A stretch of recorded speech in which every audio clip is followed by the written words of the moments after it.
everyone. Hello. Welcome to the special Saturday stream as we continue our playthrough of Pokemon X and Y. We're, of course, playing Pokemon X here today, and you'll notice that I am indeed alone. There is a box next to me that remains unoccupied. And that is, of course, because my stream partner, Dusty Go-Goat of the Hidden Power podcast, is simply nowhere to be seen. And I think we have to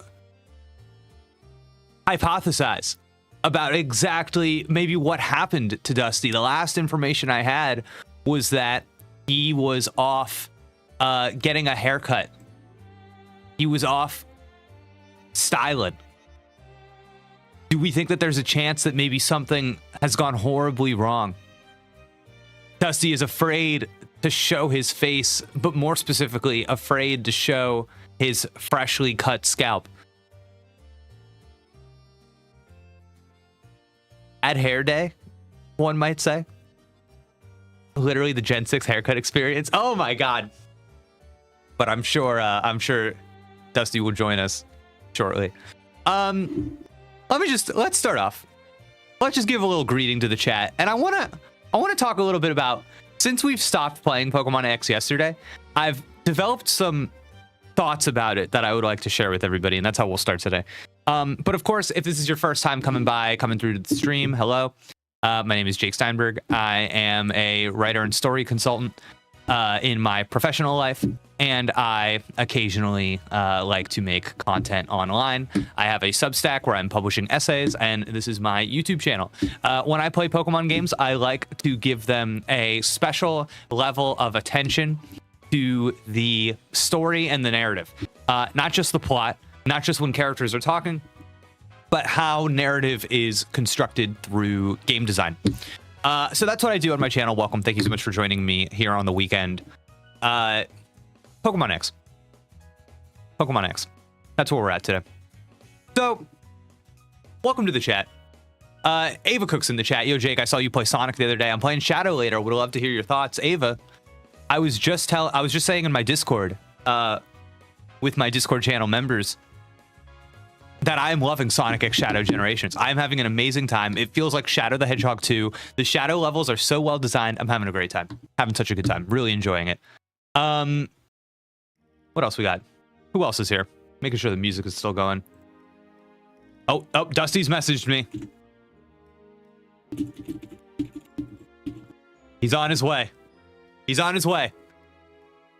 Lion of Demise, our mod, is in the chat. Ava the Banished was talking about you yesterday. Lamp may join your ranks. That's true. Lamp was flirting with getting banned recently. Did you see the new emotes? Oh, I don't think I did see the new emotes. So there you go, chat. We've got some new emotes in the Discord. Please join that. How do I join the Discord? Oh, okay. I've got you covered. So I just have to go over. So for anybody that wants to join our Discord, please allow me to invite you now. Here's an invite. It's free. Get in there, join, be part of the discussion. Thanks for wanting to be part of it.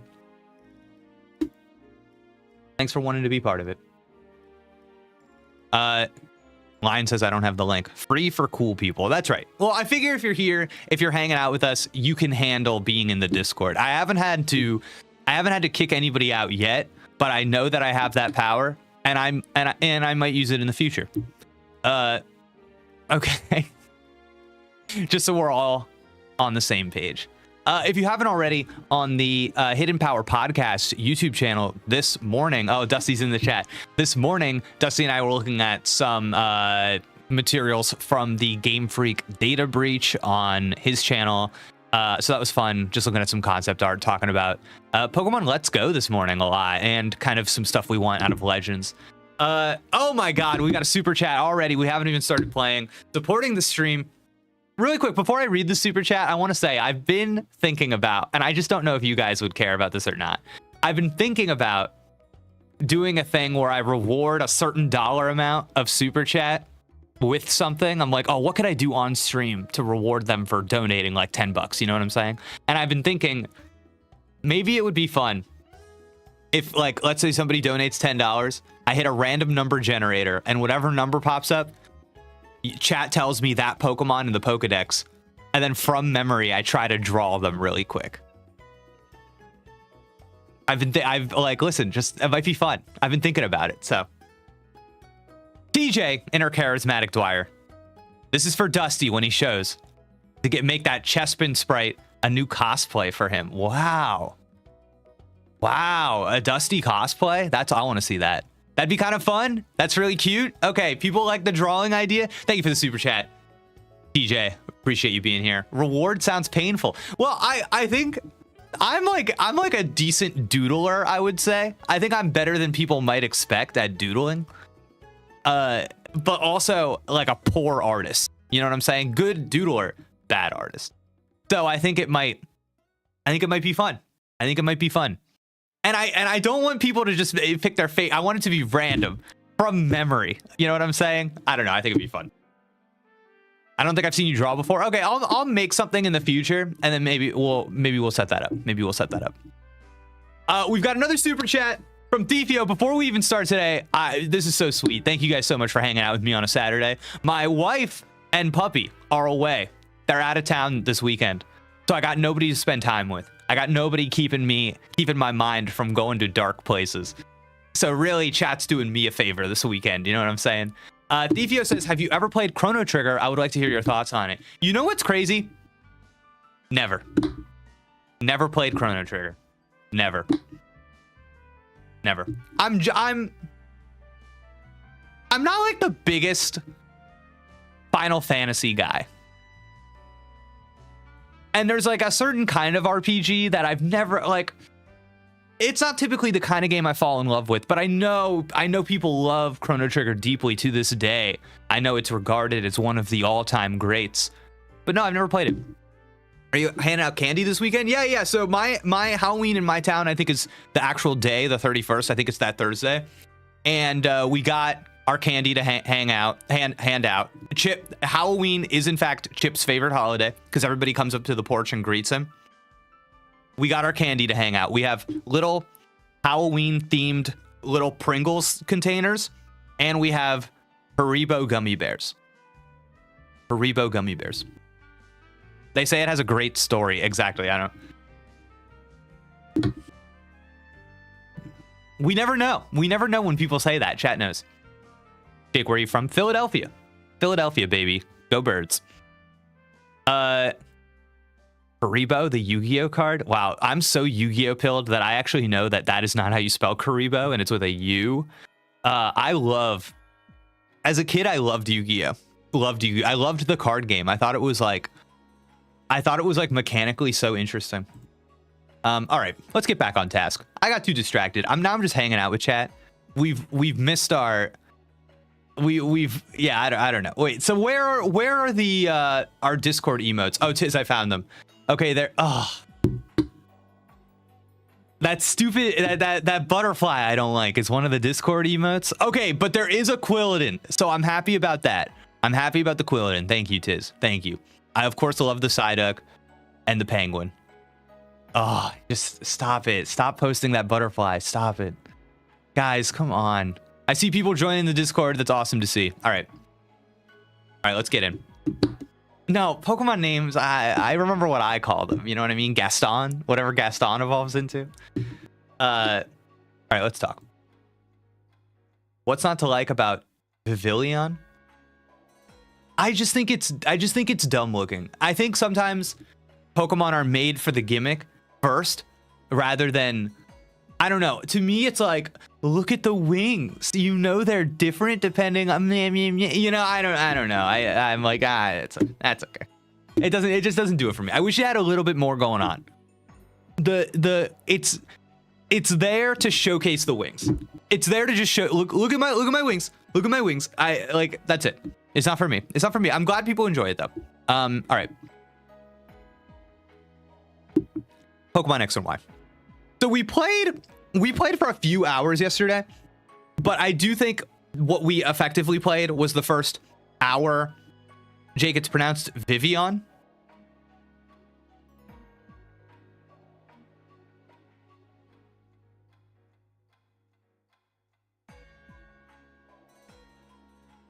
Like the double L is like a Y, like in Spanish. I don't know, guys. I don't know if I believe you. I don't know if I believe you.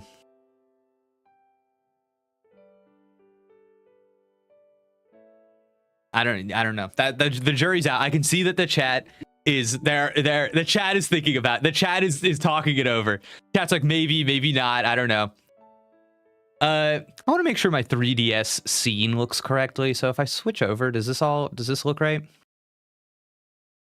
It doesn't look right. Where's the chat? There it is. Hold on. Hold on, chat. There we go. Beautiful. Chat's on screen. All right. Oh, but now I don't have the music, chat. Now I don't have the music. We've got that. We've got it. Don't worry about it. There it is. Okay. So let's talk really quick before we jump into our save. So I think what we effectively played was the first 90 minutes of the game, even though you can see on our counter there that we have almost 4 hours. And I think for me, what I've been thinking a lot about with this game is we read that IGN review, which I think was very helpful to understand the almost historical context of the expectations surrounding Pokemon. I think people were probably in the pop culture space or in this period of time where it was like Pokemon were the same things over and over again. It was the same thing over and over and over again. Maybe not to the Pokemon super fan who's like, oh, Pokemon Black and White were so different, you know what I mean? But like, I think to the general video game consumer, I think that there is that idea, right? Where every Pokemon game, you were just kind of like, okay, you get your starter, you see the professor, you go out. Like, I think a lot of people viewed them that way. And I think that in modern times, you know, you have things like Let's Go and you have things like Legends, and you can kind of, and even just like Sword and Shield, Scarlet and Violet, the ways that those like kind of mixed up the formula, you kind of see how those are more differentiated than classic Pokemon games. And I think that on the 3DS, being in 3D, Pokemon X and Y, and the online features, there was just a lot of stuff going for it that felt like, in the context at the time, a very big shakeup in terms of what Pokemon was and how it was functioning. And I think with that context in mind, the thing that's sticking out to me is that there is so much new that the kind of patterny stuff about Pokemon, getting your starter, hitting those first routes, going to the first gym, it feels like that stuff was not given any sauce here, any flavor. There's not anything really pointing you to that stuff being different or interesting, because I don't think that's because the game is not interested in those things. The game is interested in the new perspective, the 3D, the stuff that is new to the game. So that's why I think you kind of see this very bare opening, because the thing that the game wants you to become initiated in is the new perspective, is the 3D, is the roller skates and the circle pad. So I don't feel like we have really been initiated into the story of this game, because we're still kind of like getting our footing on, this is the first like 3D Pokemon game on the 3DS, you know what I'm saying? So it's for that reason that I think we'll have maybe a sharper critical lens when we play through it today than we would have yesterday when we played the kind of the opening hour, 2 hours. The other thing so I hope that makes sense to everybody. I think that makes sense. I think the point I'm trying to make makes sense. Yeah. And I think you really see that in the game, how it is very interested in its own 3D-ness of it and how it shows that off. And you know what I've actually been thinking a lot about, chat? Let me pull this up. This might be illuminating for people. It's either going to be illuminating for people or very stupid. Let's see.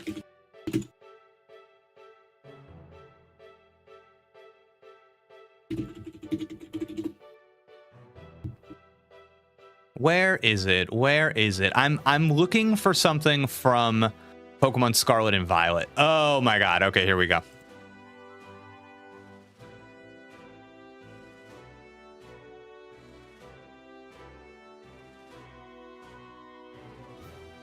Man, maybe this isn't... Okay. Yeah, check this out, Chad. Check this out.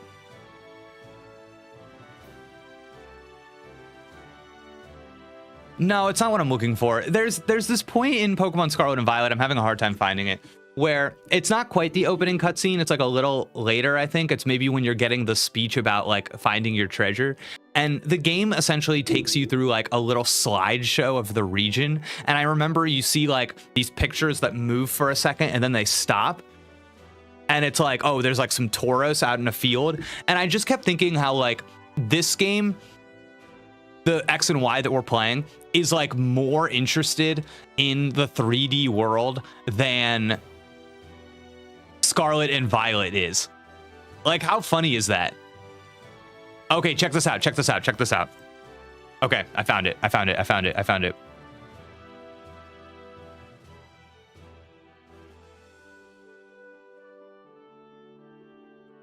Okay, okay, I'm right behind you, chat. I'm here. Okay. So we have our little professor and he throws out this little Pokemon and we're like, okay, this is really cool. Look at this. Look at this. It's not moving. It's a slideshow. Oh. Oh. Like, can you believe, like, I feel that there was more hair. Look at this. Look at this. It's oh my God. It's so cool. And then, oh. Like, there's something about this, chat, that it is not as interested in itself as much as X and Y are. You know what I mean, dude? I don't know. I just think that's interesting. It's not as like obsessed with the thing that it is trying to show you. I don't know. I just think it's cool. Is that a good thing or a bad thing though?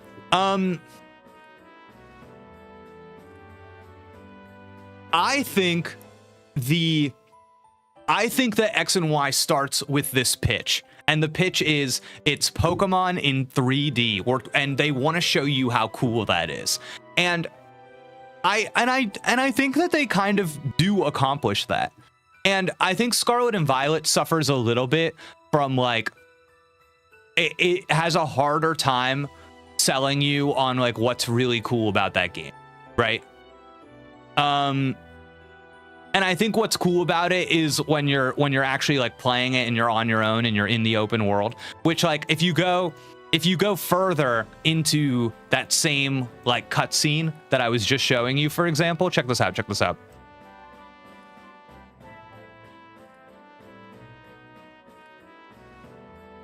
Oh, hold on. Okay, look what it's about to sell you here. Okay, we see the title card, and then what are we doing? Oh, the open world. That's what we're selling you in this game. Look at this world. Isn't it sick? You can go anywhere, dude. Oh, there's birds in the sky. There's like, oh my God, now we're here, dude. Look at this. All of this. You can explore all of it. You can see you can be part of those Tauros running around, dude. Oh my God. Wow, look at this town. Don't you just want to get a closer look at that town? Oh, and all these guys. Look at this, dude. This is where they live. This is the natural area where the Pokemon are. Like, you see how they're trying to sell you on something? And this is, of course, the storytelling device of the opening image. This thing, it's like making a promise to you right at the beginning. It's trying to say, hey, this is why we're here. You know what the thing is on the back of the box, what it says. You know what you're interested in. Don't worry, we've got that. We are gonna give you a little taste of the adventure that you're gonna have from the rest of from this point forward. The opening image, the first step in any story.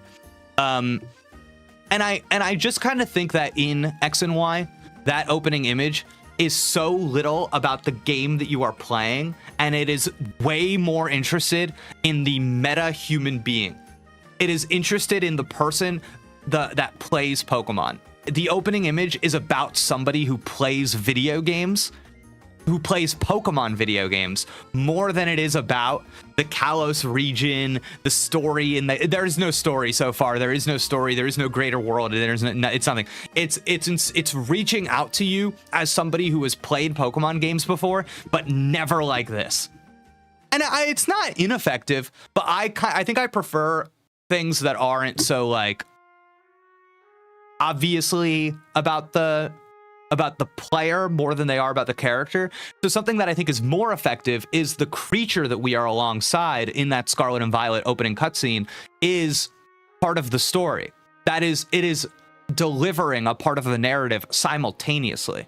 While it is, hey, look at this open world, there is something that we are connected to that is our point of access to the open world that it is using to make that showcase. So I think maybe it's a little bit more effective in that regard. Does that make sense to people? Does that kind of, we know what I'm saying there? Yeah. Cool. Very well put. Thanks, Lamb. Thanks. All right. I think we could start. I think we could start, chat. I think it's time. I think we're jumping in. Well said. That's the beauty of it, Jake. Yeah. It's a. Oh God, we're using the word beauty. I hope it's like. How do I put this? How do I put this without sounding like a crazy person? I hope it illuminates something to people when I talk about the storytelling motions that happen before anybody talks. You know what I'm saying? Because, I have a really interesting question. Oh my God, I have such an interesting question, chat. Okay. I am so curious about this.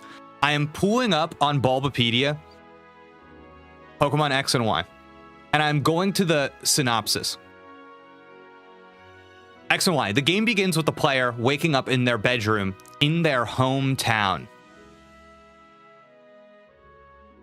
Okay, so already I have an issue with this because I thought we moved. I thought that wasn't our hometown, but I guess it's our hometown as of that day. Okay, so whatever. After being encouraged by their mother to talk to their neighbor, Thorina, if the player is man, blah, blah, blah, blah, the player learns that Sycamore has a request for 5 kids, blah, blah, blah, blah. And okay, so the game begins with the player waking up in their bedroom. That's when the game starts for them, right? The game, according to the story, the synopsis, the game does not start with the bird flying around the room. Pokemon Scarlet and Violet. Plot. The player character, having just moved to the Paldea region with their mother, lives in the small settlement of Cabo Poco and prepares to start their studies at the Naranja Academy. The Academy's director gives the player the choice of one of 3 first partner Pokemon. Again, I would say that the story started when we were seeing the guy fly around, and that should have kind of came first. But yeah, so I'm just saying, sometimes people, I think, when they talk about story, what they really mean is plot, and I think I'm talking about storytelling and how that is accomplished outside of just this happens, then this happens, then this happens. Oh, we got Dusty on the horn. Dusty's on the horn. Let's get him in. Let's get him in, everybody. Yo, what's up, everyone? How you doing? Hello. You guys kind of caught me. I'm eating lunch right now. This is a little rude. Oh, you're seeing behind the curtain. No, enjoy. Please kick back, relax. Welcome to the stream. Dude, how you been? How was the story rant? I just heard something about writing and it was. I think it was good. I got some of a story. I got some of like the equivalent of head nods when you're teaching a class. Well, when I'm teaching a class. Yeah. The little like, no, yeah, Jake, I'm with you, which I always appreciate. Whenever I teach a class, there are always some good kids that are like, Jake, I know you're trying your best. I'm gonna give you some of the. That's my go-to move. I was doing that this morning on the Hidden Power podcast. I love that silent, like, Jake, you're doing good. Don't worry. I am taking it in. I just sometimes never know how to like add because I'm listening. I'm like, I'm thinking. I'm like trying to piece together my ideas instead of just like yelling back at you. You have no idea. It means when I'm teaching a class, I always think about those students who are trying to They're aware. They're trying to tell me that they're listening. Yeah.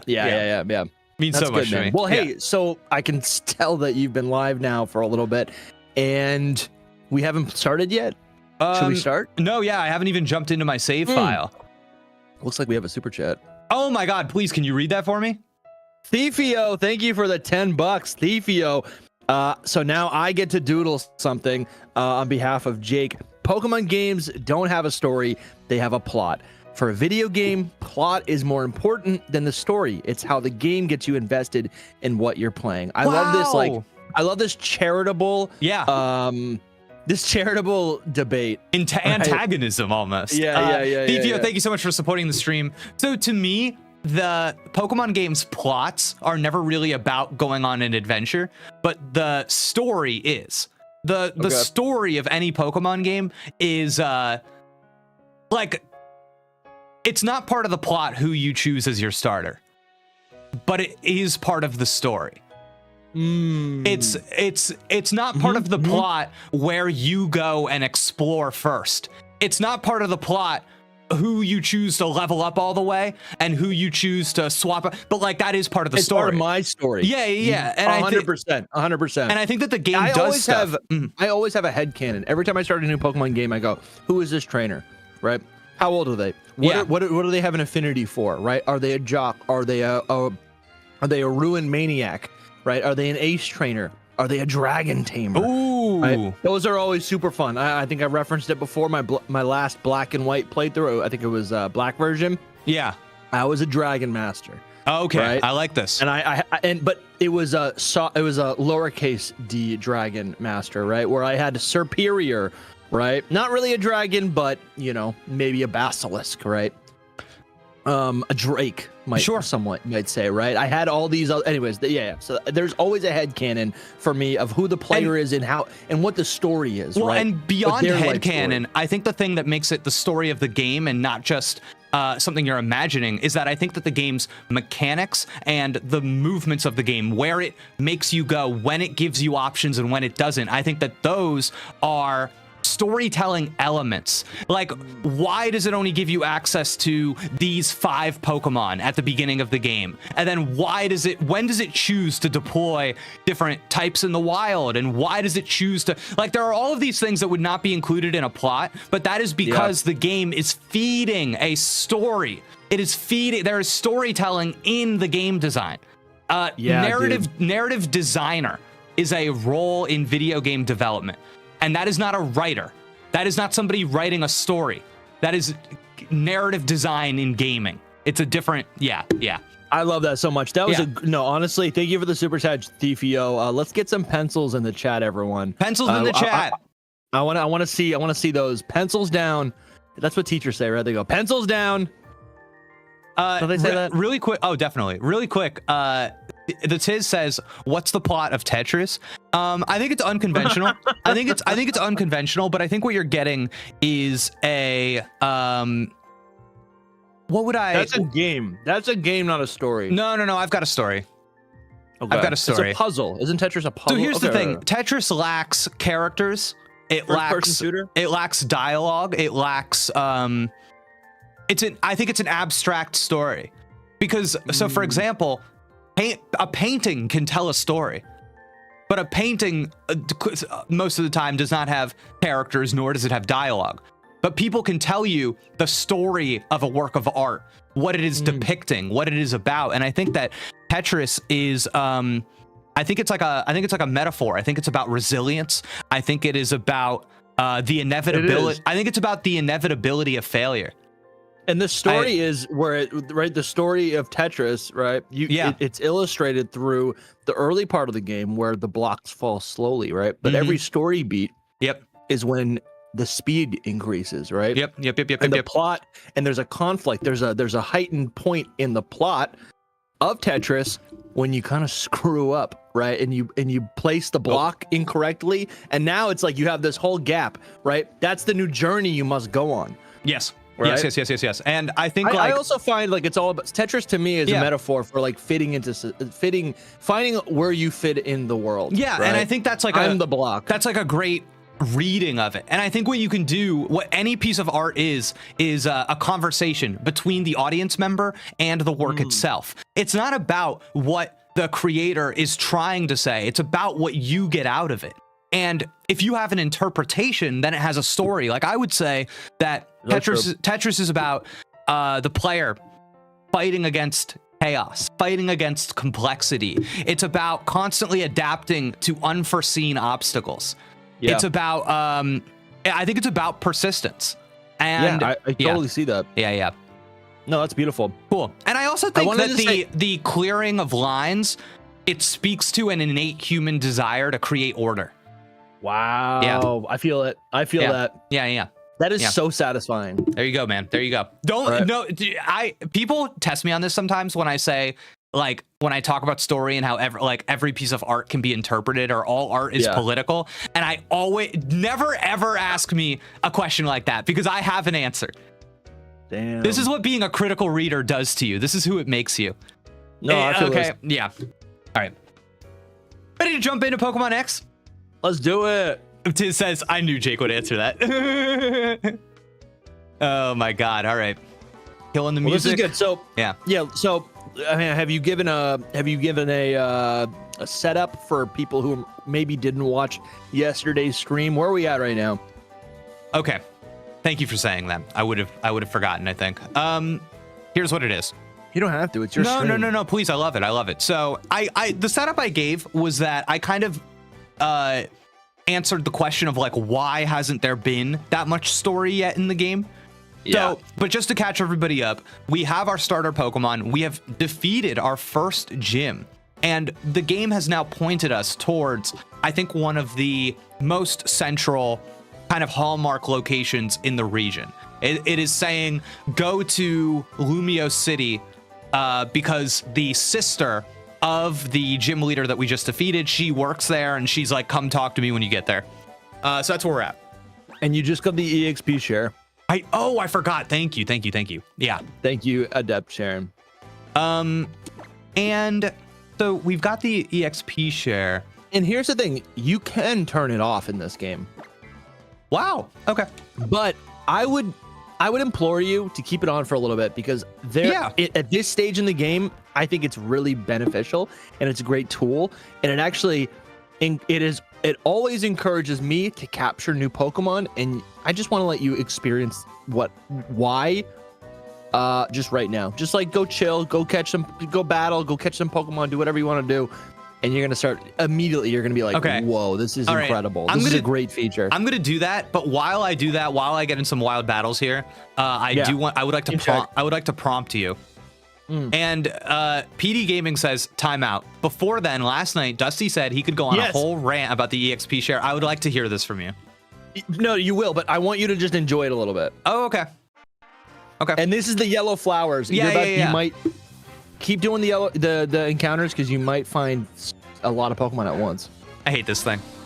Never liked it. You don't like Budew? No, I never liked it. I hate. No, what's good is it's a little bud, and when it separates its those are hands. One is red, one is blue, and when it evolves, it's got a red and blue flower arm because it's a rose. It's a Roselia. It's cute. I like it.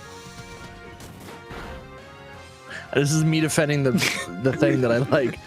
No. My opinion's right. My opinion's valid. I guess I got so sick of seeing it in Legends Arceus that I was I'm just like, now whenever I see this little dinkus, I'm just like, please stop. It's cute. It's a baby Pokemon.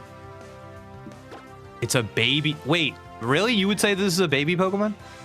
I think it just literally is. What's the difference between a baby and a first stage evolution? This thing can't breed and create eggs. I had no idea. I did not know about this. I was alluding to it yesterday. I did not know about this. Defio with the super chat. I took that Budew slander personally. Oh my God. Damn. People love Budew in the chat. People love Budew. Good. All right. Let's see. People like Budew. Maybe it's not a baby Pokemon. No, it must be. It got introduced later. It looks babyish. Oh, it got introduced. So wait, Roselia was introduced first? In Gen 3. I didn't know that. Okay, okay. Then yeah, I see it now. Oh, here's this thing. Is this a baby Pokemon? Flababy? It's not. All right, we gotta get a. Badoo was introduced in Gen 4, one generation after Roselia. While their base stats aren't the most amazing in the world, Badoo is not a baby Pokemon to have on your. Oh no, is not a baby Pokemon to have on your team. Oh, this is why I don't like these like summaries by Google. They're never correct. Are the only baby? Yeah. Okay, it is a baby Pokemon. It is. Checks out. Listen, I called out Bulbapedia earlier. I didn't like the first sentence of They're wrong a lot. I didn't like the first sentence of the X and Y synopsis. Oh, really? It said that our hometown was in Kalos, and I thought we made it very clear it was not. So. Yeah, very clear.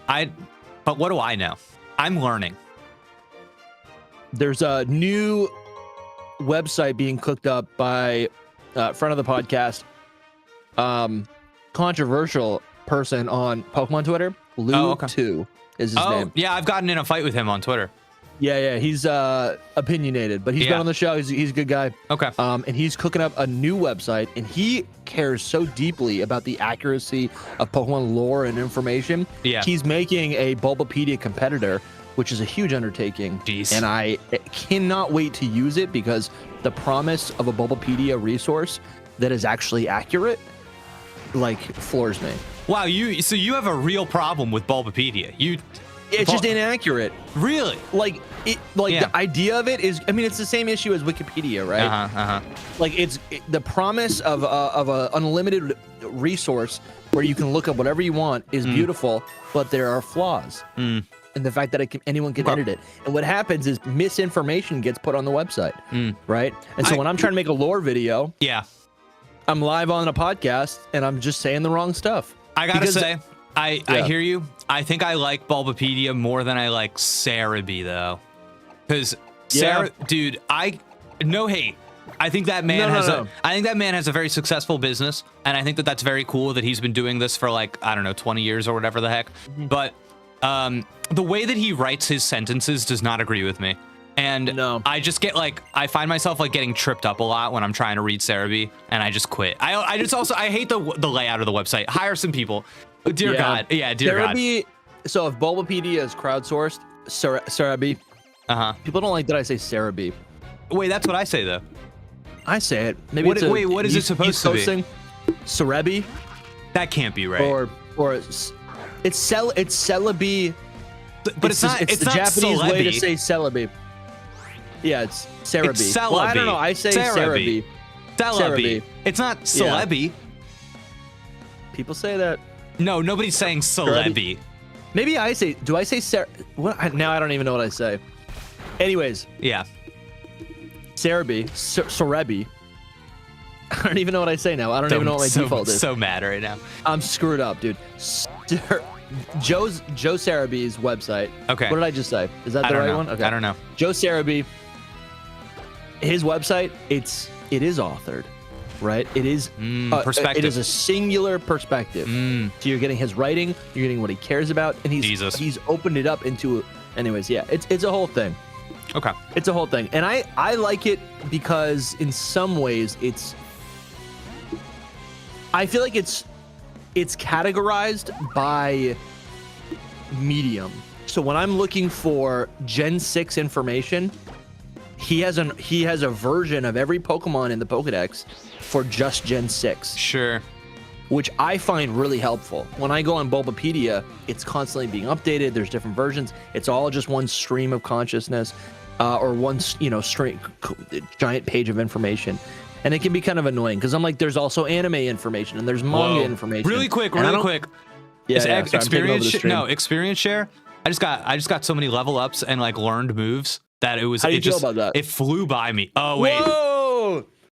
And this is why I love the experience share. No one evolves like Gaston, grows a beard like Gaston. No one's gonna have long legs like Gaston. I think you're gonna like this evolution. Let me see. Whoa, it's taking its sweet time. Wow, it's really cooking. Okay. Dude, it's good, isn't it? It's good.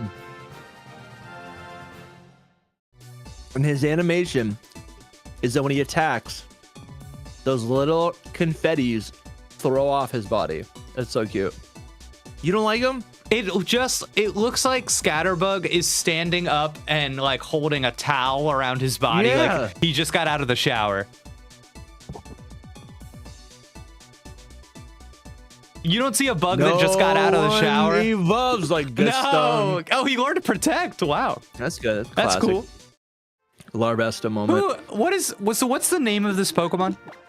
Pupa. One more time. Spew. Pa. Like it's spewing venom or whatever, but it also is a pupa. It's a spupa. Spupa. Pupa. The spew Pokemon. Yeah. Oh my god. Jacques. Dude, I love that your OT is Jacques. You know what's crazy? Tell me. You need to trade me some Pokemon that are like OT Jokoko, OT. Oh yeah. I don't know. I want those in my game. I don't know if we can do that. We can figure it out. Yeah. Okay. All right. Check the not decks. right now. Not trading for X and Y, but like if you move them up to Scarlet and Violet. Good point. Good point. You're right. It'll keep the. Yeah, that's smart actually. Yeah. All right. Let's see. Where is the spiny nut Pokemon? Oh, here we go. The scatter dust Pokemon. It lives hidden within thicket shadows. When predators attack, it quickly bristles the fur covering its body in an attempt to threaten them. Okay. That's cool. Aromatee's best designed Pokemon from this gen, Moulin Rouge Plague Doctor Bird. Whoa, okay. We'll see. That's stupid boy. That's a take. Okay, I gotta That's find his name, it. by the way. I'm not calling him a stupid boy. Stupid boy. That's his name. All right, I gotta find one. Oh, I'm just finding these combis. Yeah.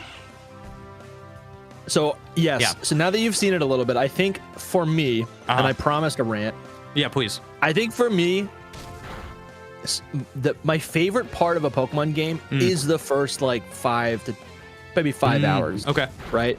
Early on in the game, you're able to capture a lot of Pokemon. And when I'm saying this, like I'm thinking about my experience in Heart Gold Soul Silver or my experience in the Hoenn region, where you have all of these new Pokemon to capture, and you can capture as much as you want. And it's so satisfying. I just feel like it's a microcosm of like what Pokemon is, right? When you go out on your adventure, you catch Pokemon and they evolve. They level up and evolve quickly as well. And I think this EXP share feature early on in X and Y, it only enhances that. It only enhances that. Where you can just battle a couple things and your whole team is leveling up. And then all of a sudden, you got a roster, a rotation of 10 Pokemon potentially at level 10, 15. Some of them are evolved, right? And they're all viable now because of the EXP share, which I think is great. You like early this. on for team building. Yeah. The issue with EXP share later on throughout the game is that if you leave it on, your team just becomes over leveled, and that's an issue because then the game gets easy. There's no stakes.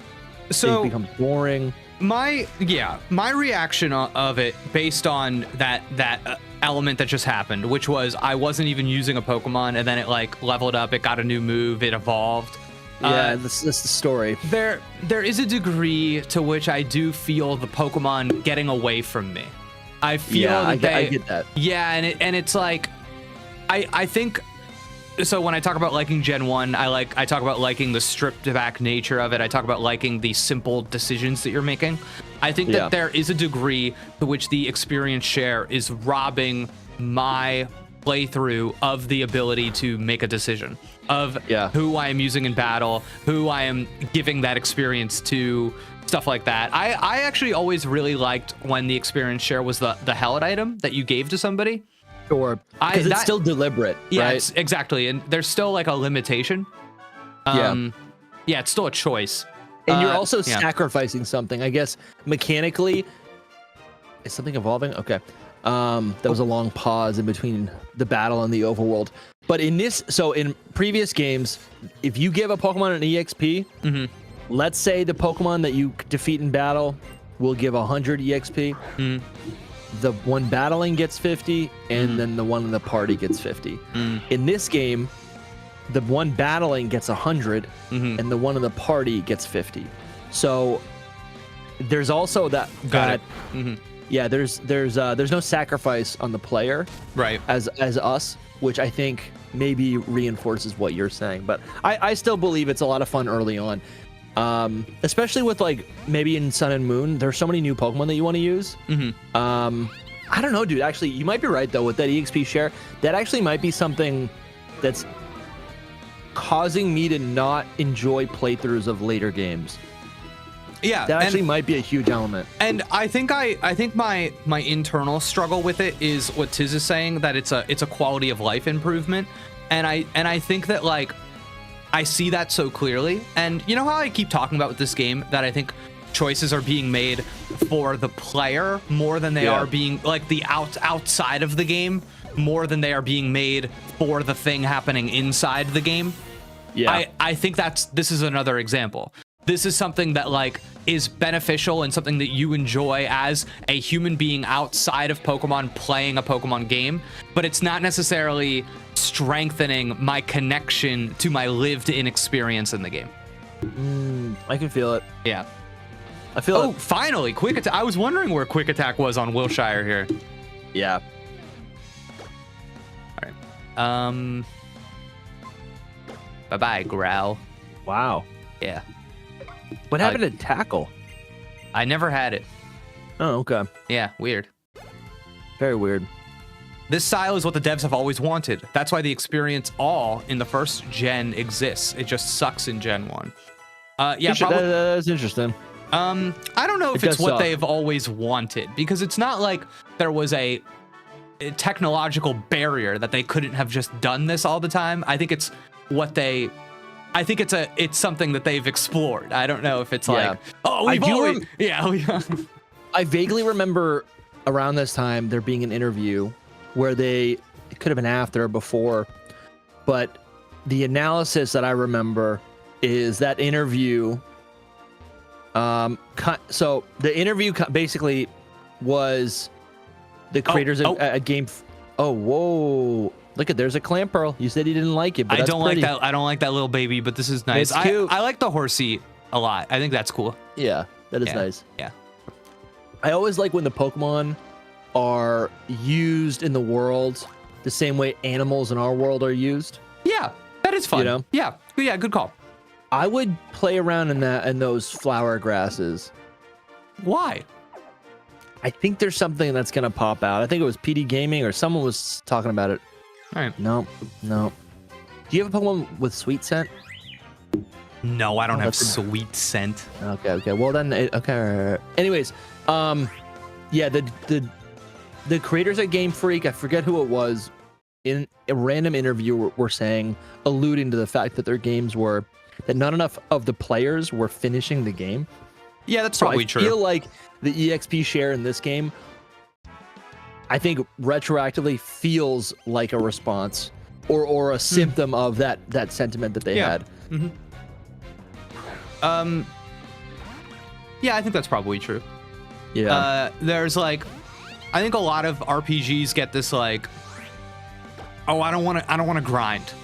Yeah. Yeah, I think you see that. The grind is the story. Yeah, that's the thing. Like, it's Pokemon, like the idea. I talked about this a lot when I played Heart Gold. Yeah, I do remember this. People were always like, oh yeah, the level curve, the this, the that. I'm like, it's not a grind. It's just gameplay. Like, whether I'm grinding or fighting a gym leader, I am doing the same thing. Yeah, So I've always thought that in Pokemon, I have never felt in a Pokemon game like, ugh, I'm grinding too much. I've literally never felt that. Yeah. So the only time, I don't know, I'm curious.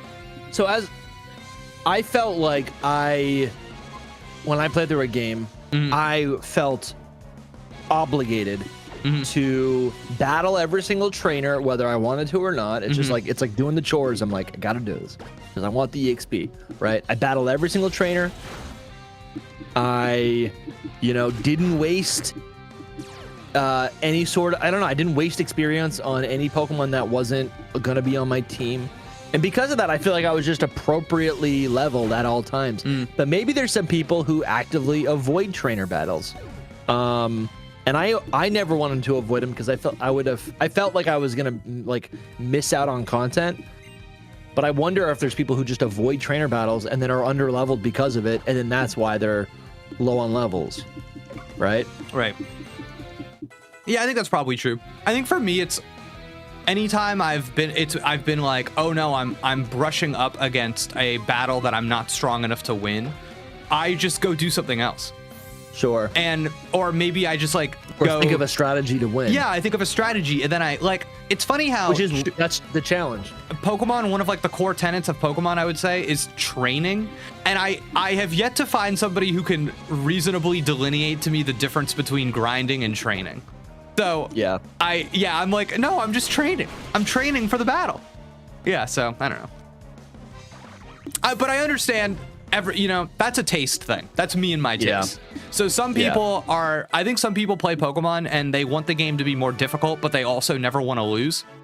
And that makes no sense. Right. And because when Pokemon fans lose a battle, they almost like run to perceive it as a problem with the game. That's so weird. Because it couldn't possibly be them. So you know what I'm saying? So it's like, oh, the level curve. I'm like, you're not smart enough to get around that? Yeah. Like you, Jake. Yeah, Jake. If I tilt my camera, are you able to move me? Move the camera. Please do whatever you need. Nice. Easy. How's that? I really don't have to do anything, honestly. It's awesome. That's perfect. You seem perfectly centered, dude. Okay, here we go. You know what I want to do? I think I moved over. That's why. No, I'm gonna do it. I'm gonna do something funny. This is gonna be so stupid. Oh. Yeah. You ready for this? Oh my. Oh, dude, I was gonna bring this up. I'm so glad you did this. Because I'm looking the other way, and now we're looking at each other. This is great. I was gonna bring this up yesterday. How funny is that? Oh, that's great. That's great. It looks so much better. Yeah, it's good. It's like we're around. I don't know. Yeah, it's silly. It's the viewers are having a better experience now. I hope so. Well, I don't know if that's true, but I hope so. I think they are. Okay. Let me know, viewers. Let me know. Man, I wonder if the EXP share really is an issue because a lot of my memories growing up. Playing older games, playing specifically Ruby, Sapphire, Emerald. I grind I get a team and I'm using Pokemon. Oh yeah, this is a great. Look at this guy. Great art. Yeah. How sweet. This is a Halloween costume. So good. Poke fan. So good. Yeah. But like I think most of my memories are tied up in using a Pokemon that's under leveled or maybe isn't that great. I'm imagining, like, I'll never forget, it's probably a decade ago when I used a Nincada, the little ground bug. Okay. Right? And it was so difficult to level up, and it wasn't very strong, and I got killed quite a bit. But, like, I grinded it out to level 20 to get Shedinja, to get Ninjask. But that was a core memory. I remember during the pandemic, I had a playthrough of Emerald using Masquerain. Like, horrible Pokemon, but it was super fun to use. And it was difficult. And in order to level it up, I had to actually figure out ways to make it good or to use it against the right Pokemon. And I don't think I would have cared about it as much. And I don't think I would have cared about that playthrough as much if I tried that experience in Omega Ruby, where the EXP share is activated, right? I don't know. I'm actually exploring this live. Yeah, no, I like this. And I think I want to ask you about this. I think you might have insight into this that I don't have. There's a comment in the chat from Ruthie Weber that says, I will say, being a little shady here, I only remember the Johto level curve being a point of discussion after a YouTuber made a video about it. You and I have talked about this before, how certain I think it got repeated. Certain perspectives kind of enter the Pokemon fan discussion canon, and it becomes we think it's wait who left the message? Was Ruthie left the message? Ruthie left the message. Okay, who's the YouTuber? I don't know. I'm not as in it as you might be, so it's hard for me to say. I want to just do a little search. The problem with what should I type in? Like the level curve yeah. I mean, like Johto video essay. It was Hassan Piker.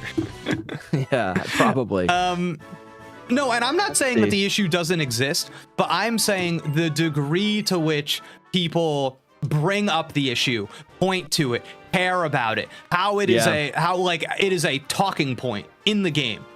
Yeah, with the game, I think that, yeah. Oh, see, people are guessing in the chat right now. I don't even know who these people are. So listen, I'm not trying to like bring negative attention to anyone. Oh, Peach-Al? It might have been Peach-Al, but here's the thing. His name is literally Pokemon Challenges. Like I've seen that guy's videos before. I like his videos a lot, actually. He's like, these players are like the math nerds. They're geniuses, right? But they also love Pokemon. And they're doing like calcs in their mind, right? Yeah.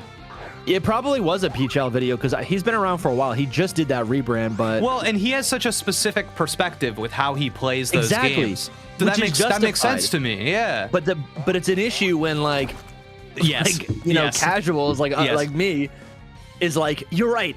I can't enjoy Johto anymore because it's not good at a Nuzlocke. But I've never played a Nuzlocke. So you know what? Why would that matter? You know what community this happens all the time in? What? Fighting game community. Top 1%, the top 1% of players will say the GameCube controller. No, it's better in Melee. It's better in Melee. This character is overpowered, and I'm like, shut up. They are overpowered. It doesn't matter if you are playing at the top to the highest level of the game. Yeah, it makes me so. At a party, at a Halloween party, no one knows how to use it in a way that's overpowered. Yeah, right. No one's using that exploit. Drives me nuts. Yeah, I'm with you.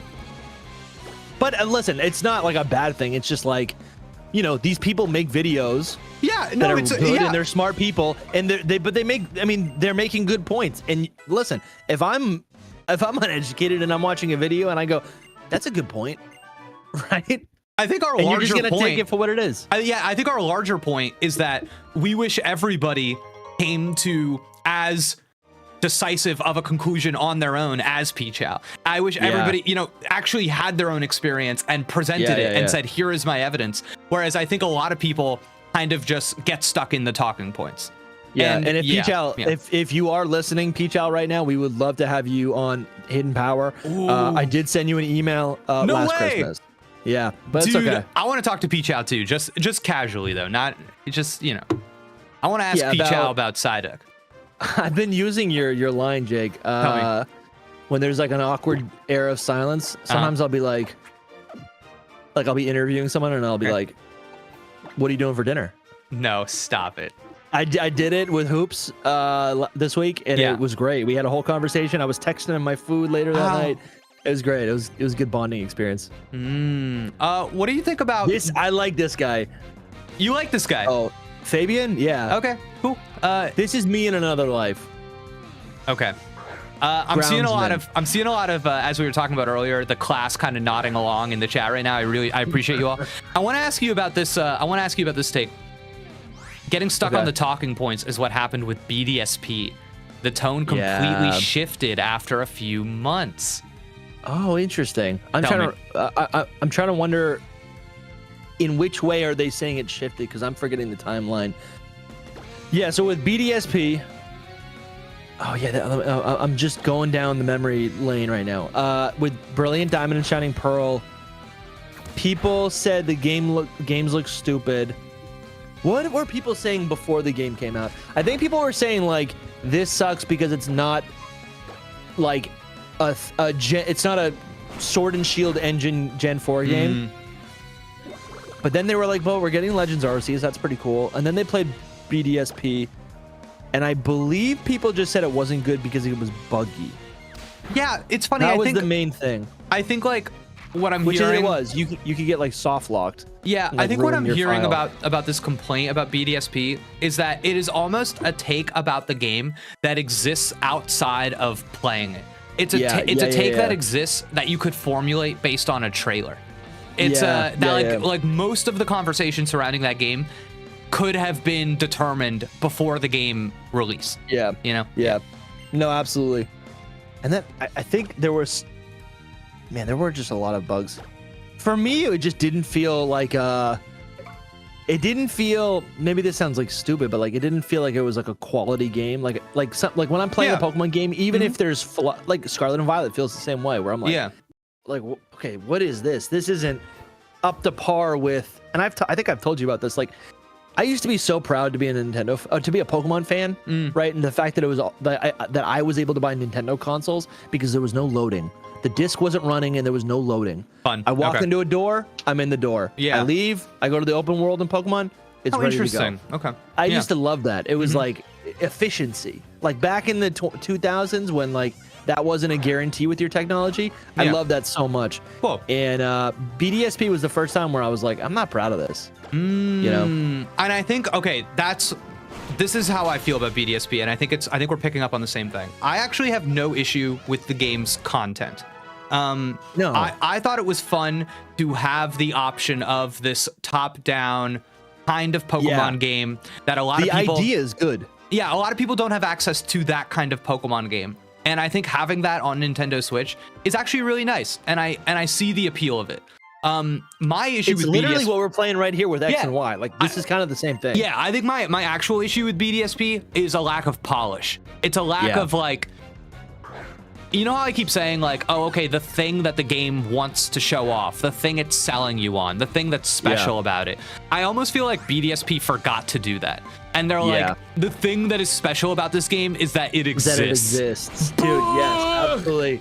Bro, absolutely. And for me, the thing that, and I think Steve said this first, like I heard it on his podcast first, but like I can't get it out of my mind. Every time I open up the game, I'm like, at first I'm like, wow, this is cool. It's a nice, we're playing Sinnoh. It's the old school game. And then I start moving my character around in 3D or in whatever, like in any direction.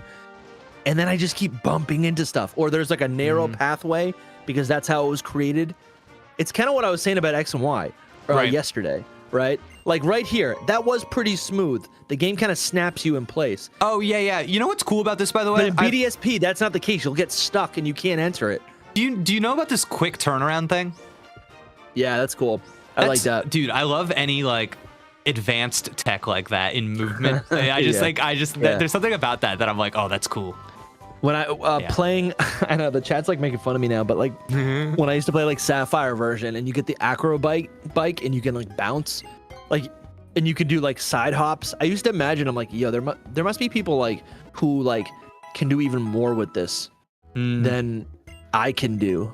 But in reality, there's really not much you can do. But it seemed really technical at the time. I accidentally like I just healed my Pokemon twice in a row for some reason. It's all right. It happens. I was so enraptured by what you were saying that I just kept pressing the button. I was like, oh, what am I doing? Oh, look who's still here. Tierno. He's got a cool team. He's got a Wartortle. No way. He dances with his Wartortle. Should I pull up his canon team? Oh, okay. He's got a canon team. Well, like in the anime, I'm thinking of. Gotcha. He's in the anime? Yeah. Here we go. Oh, he looks. Oh, hold on. It's not it. Google showing me the search results. Oh, dude. Let me show you this. This is actually making me like these characters a little bit. Oh, okay. Wait. Let's see. Here it goes. This is them in the anime. They look like a good group. Okay. Oh, there's a Bulbasaur, Charmander, Squirtle situation. Yeah. And then here's Tierno dancing. Yeah, that's pretty good. Yeah. Oh, okay. This is his canon team. I actually love this so much. I'm sorry. I'm derailing. Should I describe it to the audience? Well, hold on. I think I'm about to hit something here. That's why I went back and healed.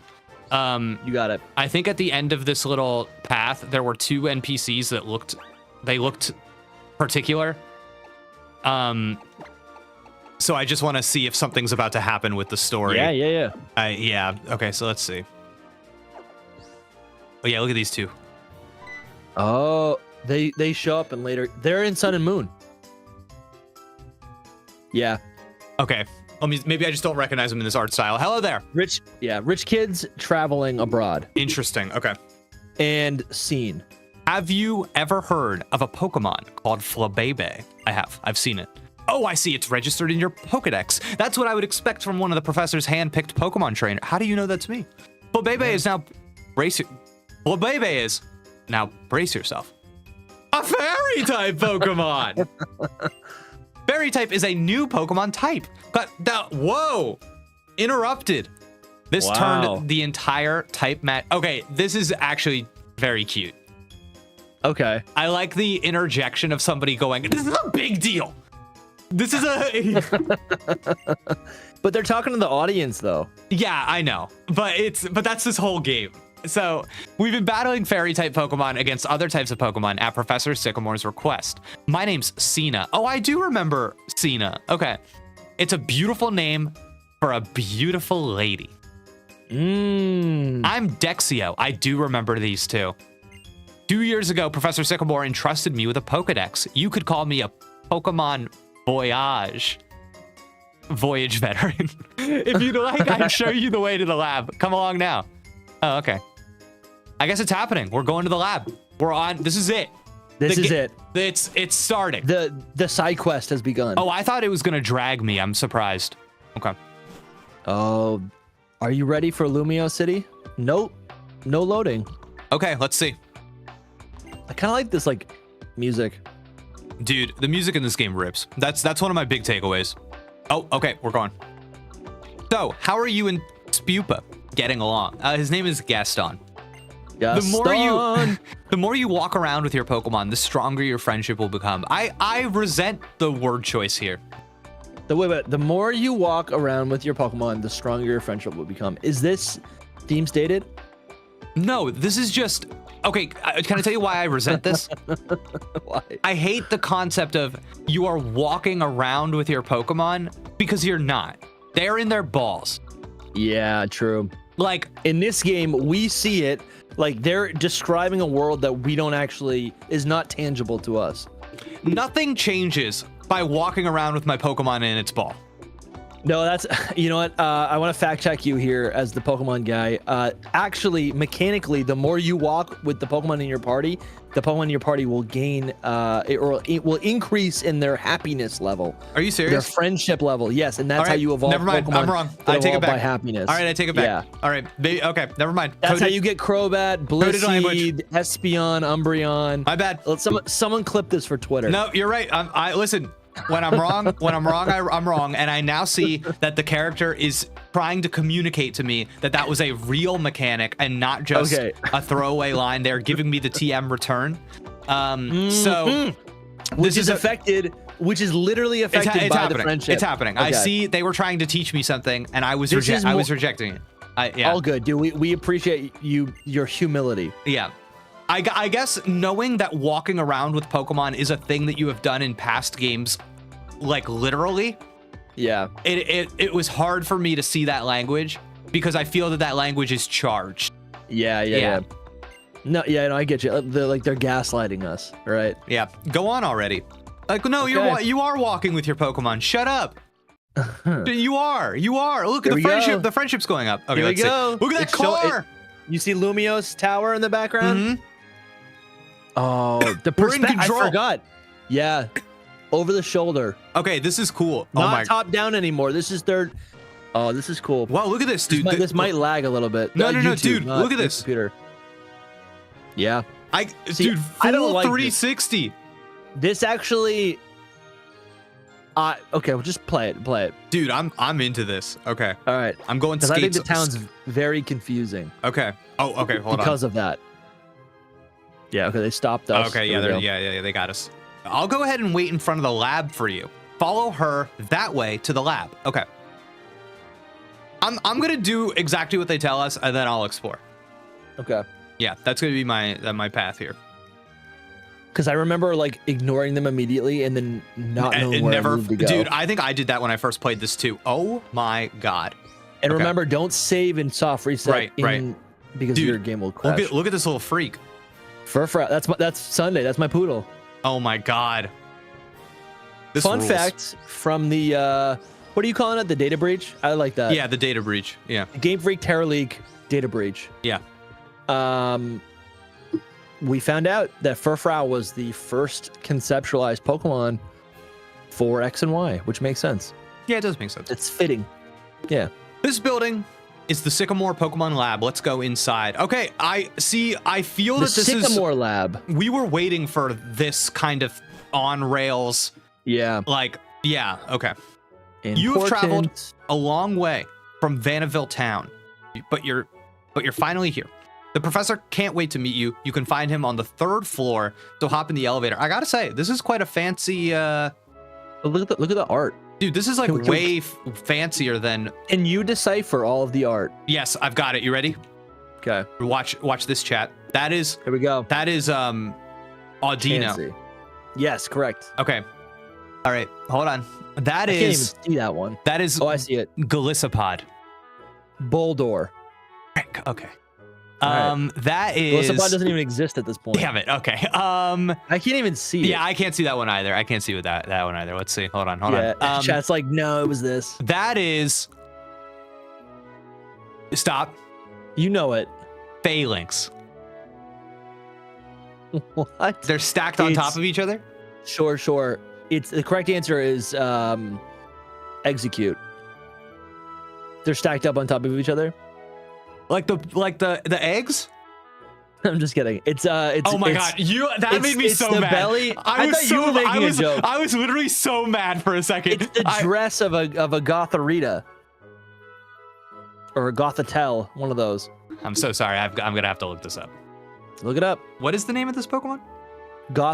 Someone's saying yes, sir, saying Gothitelle. It's either Gothitelle or Gotharita. Oh, okay. I was reading the white as eyes, and I thought. Oh, I see that. Yeah. I thought it was like an artistic choice. I see now that it is simply like that is just literally. Yeah. Okay. My bad. Okay. I thought you were making a joke with Phalanx. I was like, oh Jake, yeah. Jake, you have literally looked this Pokemon up on stream before. Yeah. Okay. This Pokemon does not stay with me apparently. No, it doesn't stay with me either. Now I do remember. You know that one. That is I'm trying to think of his real name. You know, I said Boldor. But I think isn't that? Oh no, Roggenrola.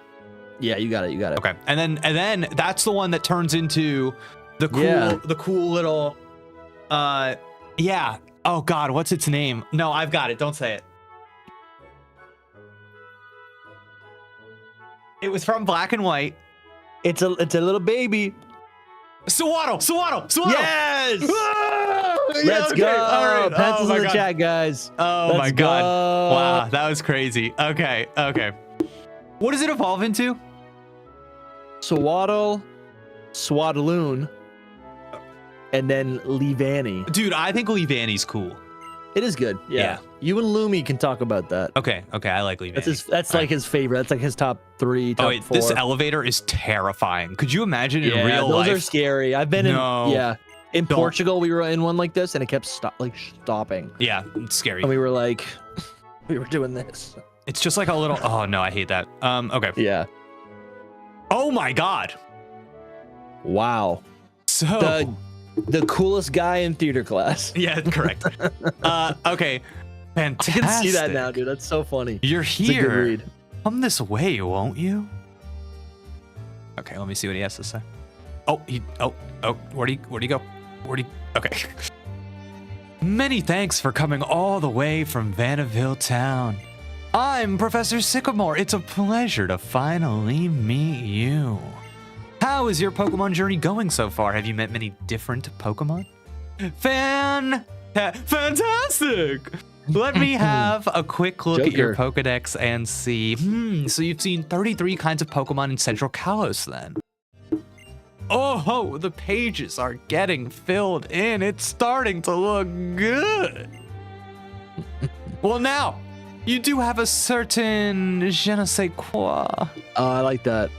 I have a good feeling about you. At first, I was thinking of choosing only one child from a town when I was deciding who to give a Pokemon to.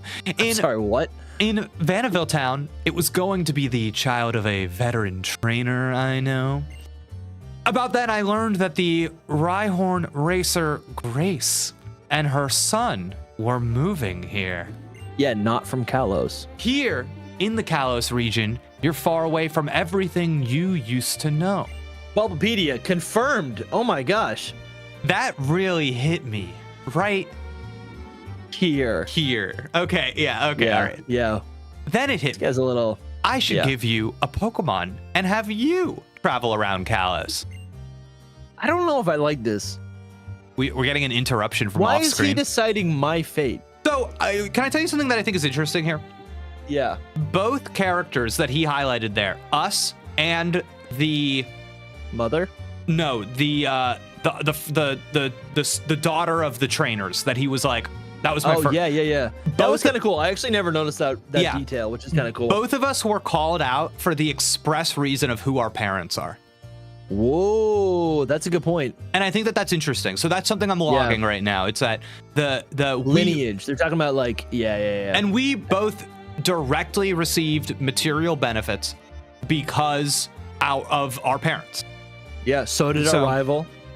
So I'm wondering if there is a character in this story that will emerge who lacks that, who lacks a parent that afforded them benefits. I think they're coming up. I think I might know who. All right. So that's just something I'm thinking about, because I do think I think every character. No, okay, yeah, keep going.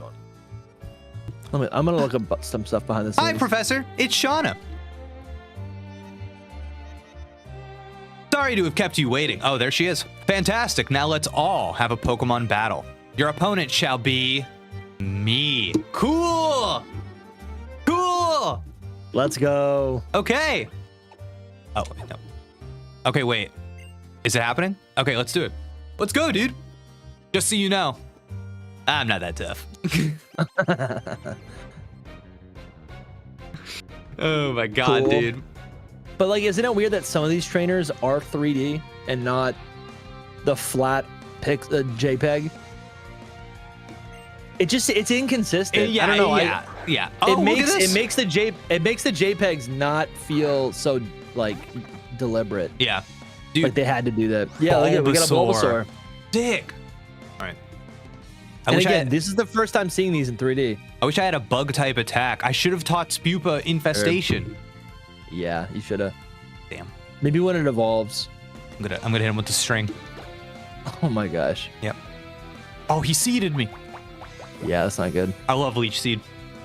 One of my faves. Oh, Bulbasaur isn't weak to bug. Chat, stop doing this to me. Stop! Don't talk to me like this. All right, Bulbasaur is a grass type. I have to. Dude, I forgot too. Oh my god! I went along with it. Now I'm correct in not using Stun Spore because Bulbasaur could not be affected by Stun Spore. Yeah. Okay. I think that's a Gen 5 thing, maybe. Maybe it could be this gen. If you haven't seen a Fletchling in the wild, which is crazy. No, have I not? I thought you saw one earlier. Maybe I saw one in a. Yeah, maybe I saw. Okay, I'm not gonna be able to do anything against this Bulbasaur. All right, we're bringing out Quacklin. Got it. Let's go, baby. Yeah, because this is 4 times effective. Yeah, chat. What do you think about that? No. Are you serious? It's 2 times effective. Is flying not on poison? No. Frick! But poison is typically a secondary type of a lot of bug types and a lot of grass types. So I don't blame you for that thought process. Dang, man. It's all right, man. All right. Bad. Oh, look at that. This is what's fun, though. I think, I don't know. I've said it before. I'm living vicariously through you. All right. This is good. All right. Well, listen, I've learned something. I didn't know that before. Jake's Gen 1-erisms are painful. Oh, yeah. I'm sorry, chat. I'm sorry. I gotta go to trainer school. Okay, now, Squirtle. All right, make the switch. Do you think there's any chance that we get any sort of additional game? Like, if we got an additional game within Generation 9, like, what would that be from Game Freak? Could we be going to another region? Would it just be another Kalos game? I was really thinking about it, since leaving the stream last night. Mm-hmm. And I do like that idea of us getting like another Kalos game, but like a different setting, or I don't know. Really quick, something I want to highlight, and then I want to answer that. But first, that's cool. That is cool. So something that I think is interesting here is that I think the reason this exists, this moment in the game, is that the game wants to show you Squirtle, Charmander, and Bulbasaur in 3D. So they created something to make that happen. They were like, here they are. These are the Pokemon you love. They're in 3D now. That is so cool. And I think that they made this moment cool by also combining it with the inherent coolness of doing a battle with the professor. Very unexpected. And the inherent coolness of the professor. Yeah, just something unexpected. I think it's, but again, what's interesting about this is that in the world of the game, Squirtle, Charmander, and Bulbasaur are not special or interesting.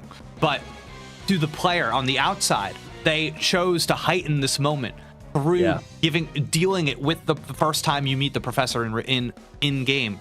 And again, this nod to the player over the character. So interesting to me. And, and even just like, I mean, I am appreciating it. Like if we can kind of just transport and pretend it is 2013. As you were talking, both Pokemon, I mean, kind of even more fittingly, Pikachu and Squirtle, right? Yeah. Like you couldn't have a better Pokemon for this battle. Are moving just in their animation, right? They're displaying all of this new technology that's being shown to us, this new type of gameplay. Really quick, PD Gaming says no, they are. Partner Pokemon are considered special by everyone because it's a Pokemon that are hard to find in the world. That is not, but you only know that outside of the game. Nothing in the game is telling you that. Like any Pokemon not in X and Y is just as special as Squirtle is. You see what I'm saying? Like you don't, I understand like you don't find them out in the world, but nothing in the game is telling you that. You only know that because of your outside Pokemon knowledge. Sure, of playing that's true. Yeah. If this was your first game, that's a good point. Yeah. Their importance doesn't exist. But as a new player, you're feeling the importance right here. You're like, oh, the professor has this. Yeah, the moment is heightened because I know that Charmander is special. Yeah. Like, and but that's also for new fine. players. But for new players, now they are becoming special. Yeah. And because of this moment. Right. And I do think that craft, if you talk about what it is to create a fiction, craft is the meeting of choice and expectations. Yeah. So there is a conversation being had, and I just think that in this game they are leaning harder on expectations than they are on the specificity of the choices that they are making. So okay. And Ava Cook, shout out to you. I do, when I said like could there be another game, I am thinking that maybe it's created by maybe not Game Freak, it would be something like produced by like Ilka or another third-party company. That's what I'm imagining. Maybe Pokemon Works is cooking up something. Really? Okay. I promise I'm going to answer that really quick. Okay, sure. This Okay, here we go. Charmander looks awful. It looks very bad. Why is it so pale? Because I'm glad you brought up the paleness. I think its snout just looks weird. I'm looking up Charmander right now. Wow, this is so interesting. Here's the thing. I never thought Charmander even looked that good. Yeah. Which one is Charmander? It's the one on the left. I know it's the one on the left, but yeah. So this game, looking back, the 3DS games, I feel like they just desaturated a lot of the Pokemon. Dude, big time. Like when we talk about older Pokemon games with the sprites, they're sprites and people like it for that type of art style.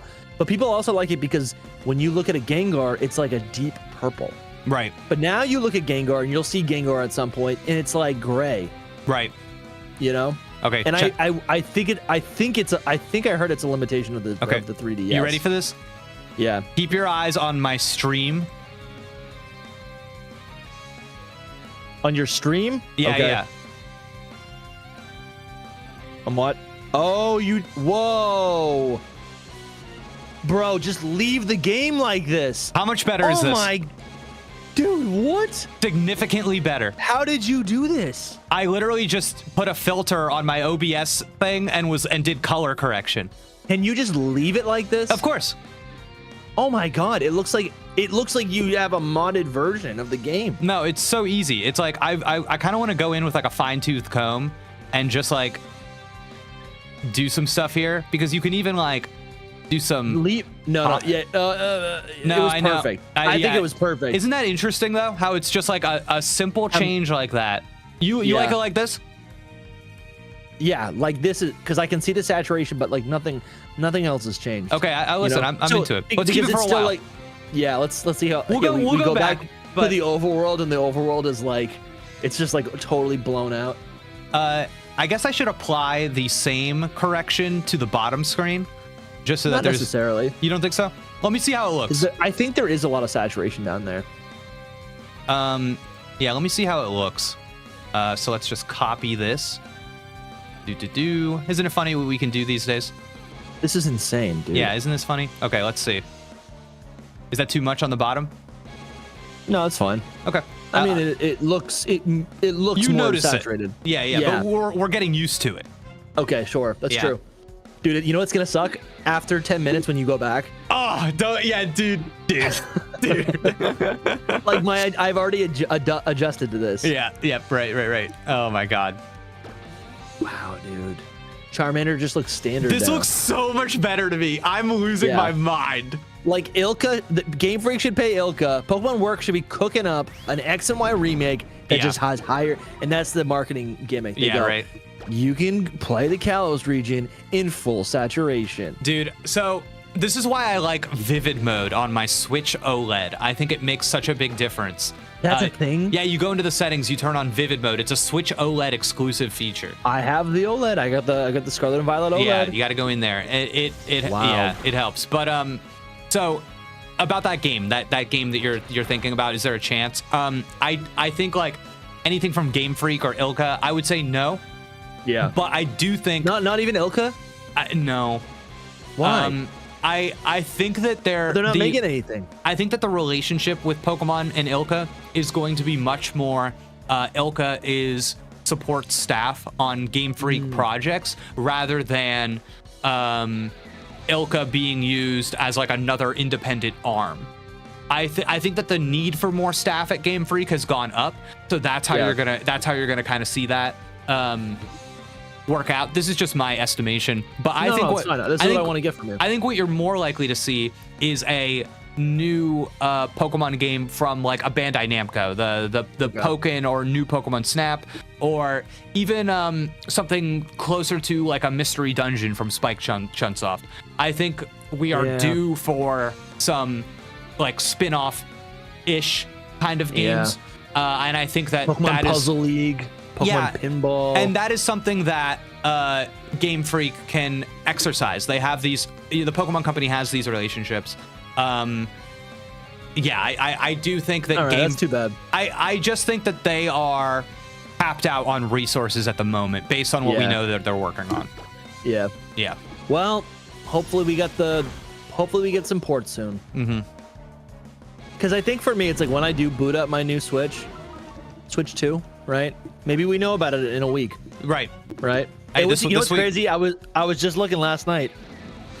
The release, the announcement date for the Switch was on October 20th, and the release date was like March. It was like first week of March and then the following year. Right. And I'm like, could we literally be seeing this basically the same thing? You know? Yeah. It was obviously a different situation because they were really in a rush to move on from the Wii U. Yeah, that's true. But I like, if I had to put money on the table right now, I would say the Switch 2 is going to come out the last week of March. All right, dude, let's put money on the table. I would also say that it's going to get revealed within the next 6 days. So, well, there it is. So there you go. All right, here we go. Haha, you're too much for me. You are really something, aren't you? Oh, there's our sweet orange hat. Wow, dude. It's like, I feel like it's that. Wow, we get an evolution. So do you think this is undeserved now? Because I like this, that we're speeding up these evolutions. You didn't even battle with Chessman, did you? No. You should have. You're kind of using Wilshire quite a bit. Yeah, you're right. I think you should release Perot. Don't say stuff like that. How dare you? How dare you? Wait, only because I see it. I will give me 1 second. I gotta grab something. Right. But you guys know what I'm saying? I'm just like, it gets a little sad. I hope Legends ZA is a lot of fun. I really do. I really hope Legends ZA is a lot of fun. But when I get my new Switch console, I want to. I don't know. I'm like, all of these like right now, I'm playing ROM hacks on my phone. Yeah. And I'm playing ROM hacks on the sweet device that you gave me that looks like a Game Boy. Right. But it's not a Nintendo console. Right. And I'm also playing things on my 3DS. And when I get a new Switch console, I would love to play these classic games on my Switch. I get it. Or I get whatever it. it's called. I get it. You know? Give us some new themes based on those ports. Come on. I like it. Heroes evolving. I've always thought that I get why it is the case for the game. I've always thought that we don't get enough time with the first stage evolutions. I've always felt that way. I think. Yeah. Dude, that's kind of true with how iconic they are. I wish they were spaced out more. Like you get that you final get level 21. You know? Yeah. Because this is enough. Level 16 is like you can just do it before the gym if you wanted to. Yep. Easily. You know? Easily. But level 21, it's like you're talking about gym 2. Yeah. Maybe gym 3. I want to get the final evolution at like level 50, 60. Yeah. Yeah. Yeah. Yeah. They could do that, man. Yeah. You just got to space out the. That's crazy. Here we go. You know, no, pause. Okay. I think. Too late. I'll save it.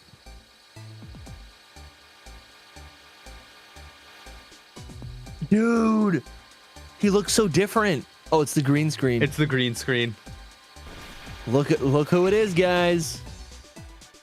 Look who it is. This is the new mascot. I love him. If Jake ever had a mascot, I love him deeply. It'd be this guy. This is my favorite guy. I love this guy. Wow. Now, remember, we're seeing him with his saturation turned up. Yeah. He wouldn't look this good. I love this guy. What I was going to say, though, I think Game Freak, it's a game choice to have your starter. If your starter is supposed to be the most reliable, they also want to make the starter evolve quickly so it can remain the most powerful thing on your team, right? I see what you're saying. Yeah, I think yeah. Yeah, there could be another way to do it. It definitely works as like a game thing. I just personally have always felt, yeah. You won't, like, you've had chessmen for what, 4 hours? You won't have it for the rest ever again. Ever again. Yeah. Right. I think I've about figured it out. Wow, interesting. I didn't know there was something to figure out. Figured what out? Jacques, you are an interesting Pokemon trainer indeed. It'd be fantastic if you took another Pokemon with you. Here, pick one. Dang, dude. Dumping off one of his boys. Dumping off one of his boys. They made these important. They positioned them. They made them important. And they also showed you what they can do in battle and how they function in the game, right? And now you have a choice. And this is honestly so cool. This was like a big deal at the time. Yeah. People love this. No, I still love it. I got to tell you. I still love it. I wish it was a different batch of them. Okay. Because at this point, I was like sick of these guys. I think it... At the time, I get why it was this. Now, I think it would be cool if it was like one from each... like Legends. What we get in Legends Arceus. Yeah, you're right. All right. I know which one I'm picking. Yeah. Easy. Squirtle? Easy. Charmander? Nah, no. Yeah, Squirtle. Come on, man. Yeah. You're always doing the little... I see it. Dude, I gotta say, though... Yeah. I think in this moment, there's going to be a similar moment in Legends EA where we get given the Kalos starters. Because I think it would make sense as the game where the sequel game to Kalos, the most important starters for that game are the original Kalos starters, right? Mm-hmm. Those are the nostalgic ones. Those are the ones that should then get mega evolutions. Okay. I have to make a choice. I think this is easy. The 5. The 5 is out? Or Gaston. Gaston might be he's like the main character's best friend. I think you're right. I think the 5 is out. Yeah, the 5 is it's not going to evolve. It's you're right. It's not going to evolve. You have 4 other normal types somehow. Yeah. Can I nickname this thing? 3. Okay, great. Yeah. We still live, Jake? Oh yeah, we're still live. All right. Why would we? Discord just froze on me. Oh, okay. No, we're good. We got no issues. It might be right. my internet. Oh no. I don't know. No, my internet's good. Now that I'm an adult and I pay for my own internet. Yeah. Oh, dude, I love this. I've named my character, like I often name my characters after colors as like an homage to the earlier games, but the French spelling, I love it. Yeah. Oh, Wait, look at this. This is crazy. I cannot believe this. Okay. Yeah. Okay, I have a little bit of an issue here. Okay. This is that thing I'm We always don't know talking. what this is. This is the bike. It was not set up. They didn't make this something I wanted before they gave it to me. Oh, But the music is crazy. Oh, They didn't even tell us about it. And they didn't even battle him. you'll be together for a long time, so just take your time. Well, I've got a feeling everyone else will show up soon. Oh, there they are. Hi, Professor Sycamore. This is turning into black and white. What's everybody's already here? See, wonderful. Everyone's all here. Okay, here we go. This is it. Mega explainer. Now that we're all here, I'd like to say a few words. Be the best trainer you can be. At the same time, remember to have fun traveling with your Pokemon. Also, I want to ask for your help in solving the Kalos region's biggest Pokemon mystery, the secret and potential of Mega Evolution, a new kind of evolution that occurs in battle. That's why I gave you that Mega Stone just now. It is an important clue. Mega Evolution, what should we do about the Pokedex? Trevor, my lad, if that's what best trainer means to you, then I want you to get out there and complete that Pokedex. Mega Evolution sounds really interesting. If you're investigating Mega Evolution, why don't you check out Camphriere Town? That town has a lot of history. You might find a hint there.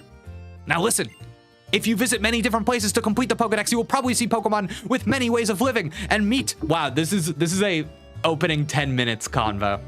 Yeah. Meet people with many ways of thinking. First, accept the ways of living and thinking that sometimes conflict with your own. That sounds like a theme stated.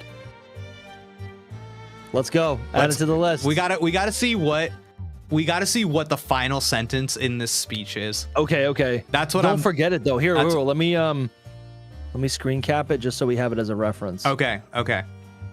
Just in case. Okay. Yeah, just in case. And think about what's really important. This will truly broaden your horizons. I feel that being different from others makes me special. Oh my goodness. In direct conflict with what he just said, I think. Yeah. Okay. Wait. First, accept the ways of living and thinking that sometimes conflict with your own. It's kind of the same thing. Because, well, to me, it's you see He's somebody. He's talking about the other things. He's talking about external opinions, ways of life, whatever. I think she's talking about bolstering up her own identity. I think what he's saying is if you see people that are different from you, embrace the differences. And I think what she's saying is, no, I'm different, and that's what makes me special. I'm not going to embrace the differences. I'm different I want to retain my differences. Interesting. Yeah. So, but we'll see. Mastering Mega Evolution will definitely set me apart from other trainers. You see what I'm saying? So the Mega Evolution is what makes us different. And I think what her arc right now is her rejecting the differences of others. Was that Serena or Serena? Or Serena's talking right now, but was Shauna talking earlier? No, that was still Serena. Okay. Yep. Okay. Wow, that's We're it. Done. Should we write any of this down? Okay, I just think I think we can delete the one from last night. Yeah. Okay. Yeah, I agree. Okay. Wow, It's not making sense now. Like we're, Yeah. okay, I'm gonna scribble this out. Let's write some more. I'm really interested in this. So I just think please hit me. So he says, accept the ways of living and thinking that sometimes conflict with your own.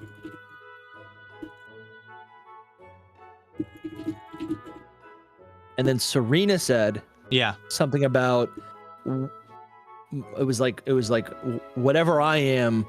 My makes differences me are what make me special. Yeah. Yeah, differences make me special. My differences make me special. Okay. Yeah, I'm starting to think that first one doesn't even. There's really not substance to that first note now. I agree. I'm reading it back and I'm like, wait, what? I agree. A journey with your Pokemon is a really wonderful experience. Because you know what that is? It's not a theme. It's right. It's not something that they are going to show an opposing view of or push back on at all. It's like accepted authority. It's like, no, this is good. Okay. This is essentially the second half of the professor's speech. Especially similar things are mentioned in Rowan and Juniper's speech at the beginning of their games. Totally. I think that I think what they said though about like going on an adventure, seeing people that are different from you, accept the ways of living and thinking that sometimes conflict with your own. I think because I think that like to accept the ways of others, even if they conflict with your own, means that you are sacrificing something. And I think that Serena is kind of saying, I don't need to sacrifice anything because what's different is what makes me special. I'm with you. Yeah. So we'll see. We'll see how it goes. All right. So we have a new team member. Blue. Blue is the gentle nature. Wow, he's really wagging his little tail back there. I love the colors on these Pokemon. Dude, take it in. Oh. Yeah, it's nice. This is nice. Okay, I'm a little like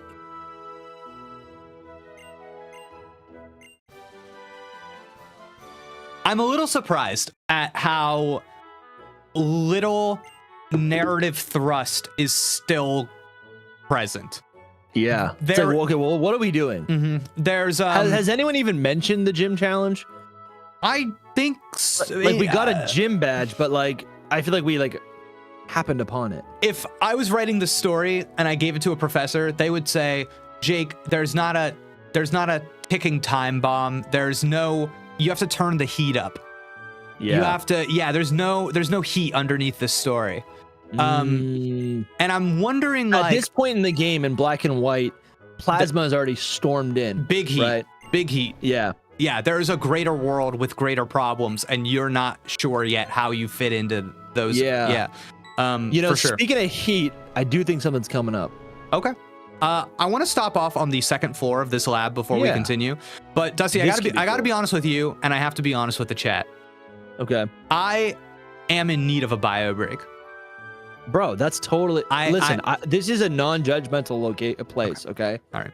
Let's do it. You know what? I went before like an hour ago. Let's do it. I am in need. I'll go again. Okay, lovely. With you. Well, that's true connection. Yeah. Okay. Chat, we will return post haste. Thank you for hanging out. Thank you for spending some of your Saturday afternoon with me. We'll be right back. We'll be right back, baby. Make sure you like the stream. Like the stream, baby. Ring that bell.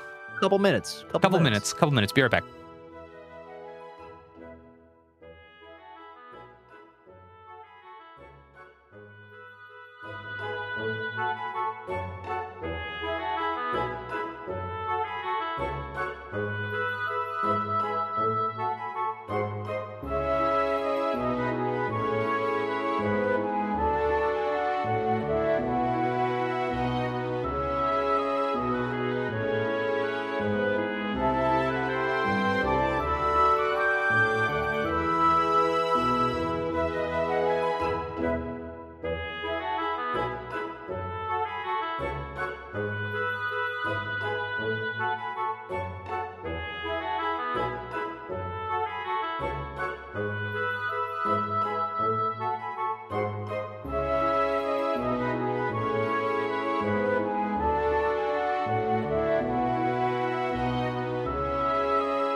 Hello, everyone. Welcome back. I gotta get rid of camo. I gotta get rid of my guy here. He's causing too many problems.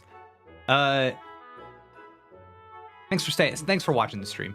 Thanks for staying tuned with us as we continue our playthrough of Pokemon X. Dusty has yet to return. I want to give a shout out to John in the chat, who's doing a massive callback right now by saying Chip is having a formal dance at the governor's ball. The governor's ball. I cannot even tell you how that is a true fan right there. That is a old reference. That is a really old reference. Dusty's back. We're live. Back. Welcome back. We're live. I had to do it. I had to do it. I saw a reference in the chat to the governor's ball, which is a very old pool from one of my old streams. Oh, yeah. Governor's ball. I don't even remember the context, if I'm being honest with you, but I know that something I say. Oh, that sounds with Chip specifically, that does feel right. I think it was something about like you going to. I go up to somebody and I ask them to dance at a governor's ball. Yeah, that makes sense. But I can't remember that. Yeah, I don't know why I was talking about that. Was it like the swaying, dancing Bellsprout and Johto? You said something about a promenade. I don't even know what that means.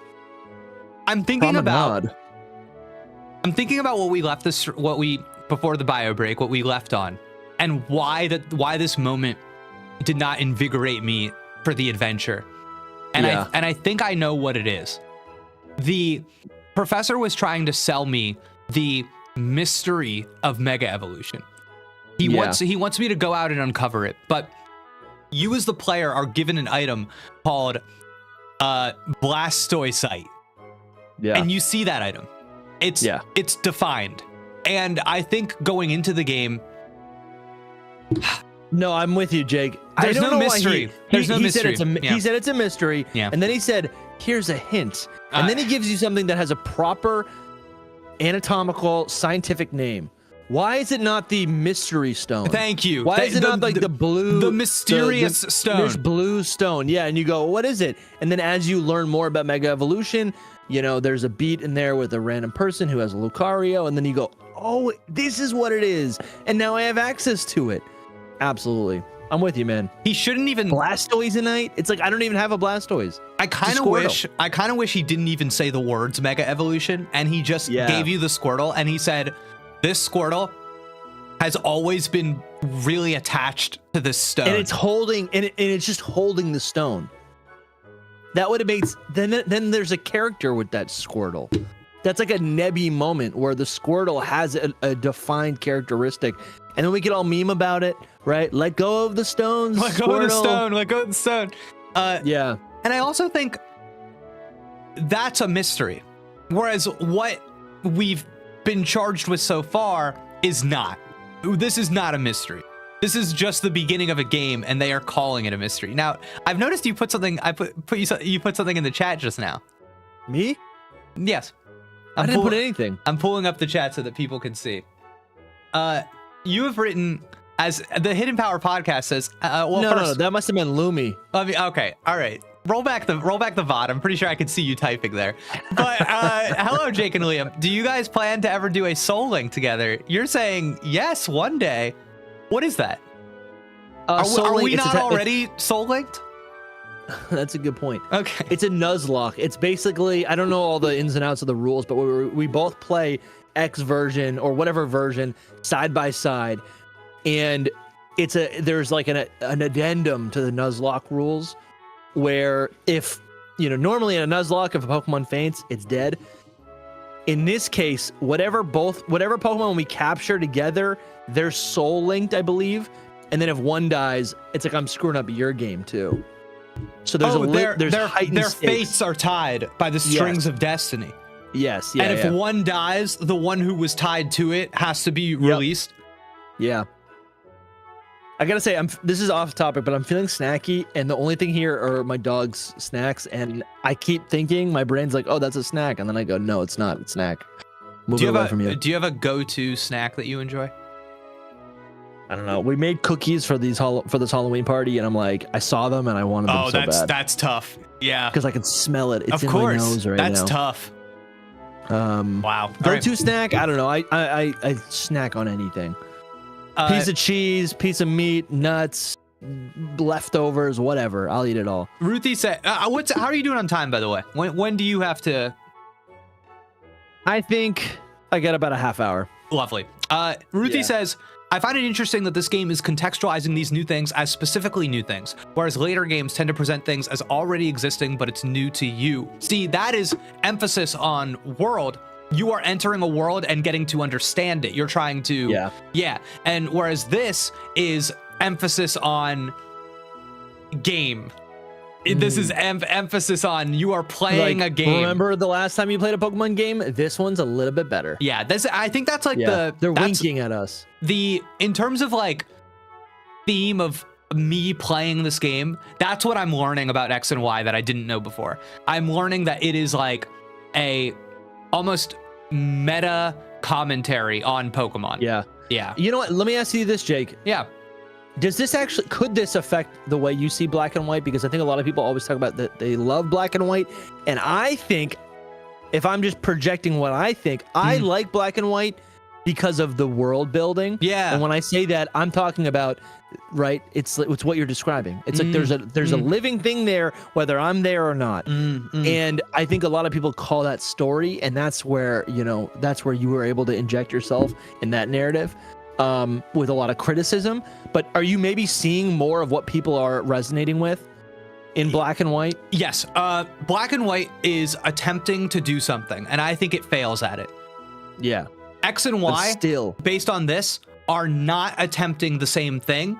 And I think what they are attempting, they are more successful at their mission than black and white is they're achieving a higher level of success than black and white is at two different missions. But because it has the promise of what it is, what it says it is, success aside, I do see why especially super Pokemon fans would be way more interested in a game promising what black and white is doing than one promising what X and Y is doing. Okay, Yeah. great. That's a good way to say it. You see the Pokemon on the computer in the corner there? Yeah, Why would it be? Trouble. Why? They're analyzing it. But why that one? Because it's garbage. They're like, what is this? And I think also in its Pokedex, it says that like it manifested, like it came out of nothing. So maybe it's a new Pokemon. Yeah, that's cool. They're floating. That's how they travel, like in the trading functionality. Ooh, did you talk to that guy? Oh, let's see what he says. Yeah, talk to everyone down here. I'm developing a tool that will help my research. It's pretty difficult work. Please wait. Okay. Maybe that's weird. Fighting completely in sync with my favorite Pokemon gives me chills. Wait, I love this. Yeah. There's a physical. There's a synchronicity. There's a when you are completely. Yes. There's a. I gotta screen cap this. Yes. There, you see, there's something, a physiological reaction to being in time, in sync with your Pokemon, that it doesn't just affect the Pokemon, it affects you as well. Wow. Yeah, that's really cool. That's nice. I actually really like that. I think that's a cool. Very nice. I heard that a TV and a washing machine are necessary for research on a certain Pokemon. Interesting. Each Pokemon has a mysterious power called an ability. Some abilities have effects during a battle, and some have effects in the field. Cool. To become good friends with Pokemon, it's best to be with them all the time. Please use these. Ooh. So this is what I'm talking about.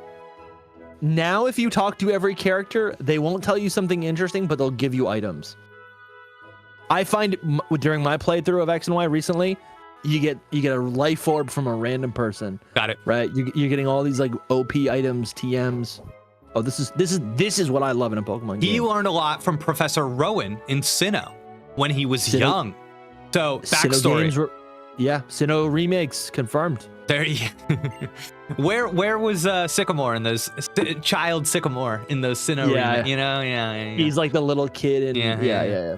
There are male Pokemon, female Pokemon, and even Pokemon with unknown genders. Pokemon is woke. Let's go, baby. That's right, dude. Not a Someone's gender binary. projecting. Let's go, dude. Gender fluid Pokemon. That is how you do it. Well, they said unknown. Yeah, because it can't be defined. Sure. Yeah, it's fluid. Okay. Some Pokemon have a different appearance depending on gender. Very cool. Thank you, Pokemon. Thank you, based woke gods at Pokemon. Thank you. Love to see it. I gotta pull up. I'm always talking about Masuda, but like, I gotta just pull up the list of like Game Freak employees and just start referencing them all. Yeah. Oh, just something's happening more regularly. Here we go. The plot is heating up. Yeah. Okay. This is the heat. There's a thrust. Look at that hairstyle. Let's see if Look they at do the it. saturation. Okay. I need a sense of either danger or urgency after whatever happens here. That's what I'm looking for. Chad, I'm so excited to witness this. So this is like a Team Plasma moment right now. I'm so ready. I will be able to meet them. Okay, wait. Let me find a voice for this guy. Yes. Yeah. I am regal. That's kind of what it is. So I will be able to meet them soon then. Yeah. Soon then. Wow, you're trying to do this kind of voice? But like what you're doing, it's like regal, but it's comical. Oh, okay. It's pompous. Yeah. Okay. It's like you don't really know what's going on. Yes. The children chosen by the professor, I wonder what potential they have. Yeah, that's good. And here's one of them now. That's Jacques. Jacques, come here a second. Oh, you received a Pokedex from the professor then. How wonderful. That is a wonderful thing indeed. You are one of the chosen one. I am Lysander. I've tried to learn as much about Pokemon as I can to help build a brighter future. Professor Sycamore has taught me so much. Oh, I see you have a holocaster. Knowledge is power, after all. Theme stated. Kind of feels like a theme stated. Knowledge is power. Put it to good use. Wow, dude. You know what Cersei says in Game of Thrones? Tell me. Power is power. All right. Now listen, it is vital that this world become a better place. Okay. These are perspective. These are perspective driven statements. So I appreciate this kind of thing. And the people and Pokemon chosen to make this is it. The people and Pokemon chosen to make the world better must work tirelessly to achieve this goal. Well, that's it. Oh, that is so weak. Oh my God. That is so weak. Oh my God. My desire, it is for a more beautiful world. Yeah. I love how he looked off camera and was like, my desires I'm doing it for a just cause. But like, what is the cause? But also, what is he doing? Yeah. It's like, what actions is he taking? He's like, you must work tirelessly. What does that mean? What is the material of that? Yeah. Wow, well, dude. That was so bad. Oh my God, that was so bad. Yeah, dude. It's ideals? More ideals? Well, and can I tell you something else? I must be beautiful for my ideals. I'm not even, I gotta tell you, I know I made a whole issue with the beauty thing in that video. I'm not even caught up on that yet, because to me, what we just saw, it shows exactly what I always say about the ways in which I think the Pokemon fan base at large think about story, is that if you simply say a word enough, people think that's what it's about. But like, there was no content or meaning to what he was saying. And to focus on the word beauty out of everything he just said is literally just because it was like the last thing he said before he left. So so I find that to be, I'm not engaging in that because I find that to be silly. But based on what I just experienced, my issue with it is that it was extremely generic. There wasn't any specificity to anything he said. Maybe they're soft launching him. Maybe there was no, the thing is though, even as an introduction to a character, I didn't even feel he was written in a way that was specific. It wasn't like, I didn't think he had No, I'm with you. You do need to do that. That's actually pretty crucial. His identity to me right now is his hair. Like, yeah, like exactly. That was a terrible introduction to a character. Like, are they trying to do some sort of like parody on fashion people? It's like my statements are my clothing. I think that there is too much homogeneity between how the NPCs are talking right now to say anything specific about Lysander based on that interaction. No, I'm with you. So I just think like, oh God, like introductions are so important. Yeah. It's true. Yeah. And listen, Sabrina Carpenter is, I think, a really powerful songwriter because she hooks you with the first line. There you go. Right? She says something outlandish, maybe a little fresh, right? Something funny, and you go, okay, where's this going? I think they really failed to. Nothing about that interaction was memorable. Yeah. Except for how he looked. And even that, I almost wonder if like you're just like, oh, what is this, a gym leader? Yeah, it's just because he's different. It's not even because it's like nothing. No purpose. You just know in a Pokemon game. He looks different, so he's not an NPC. Yeah. Therefore, he's probably someone important. Which maybe they're trying to do that. I agree with you. He should say something that is definitive, but maybe just not so obviously evil. And I'm wondering if maybe they're in an attempt to make him not so obviously evil, right? In contrast to Getsis, who literally has he's parading through towns with a horde of followers, right? With signposts and everything, right? They have flags, right? Very obviously that's like propaganda, right? This is maybe the opposite, which again, maybe I'm being too generous to the creators, but I hear what you're saying. Here's the edit. Yeah. I always ask the question why when a choice is made. And I think beyond what he says and how he's depicted, I'm asking, why is he there now? Yes. And I think I think he is there for no reason other than it's time to meet him. And the edit, if I'm doing this, my edit is when you go see Professor Sycamore in the office, he's already there.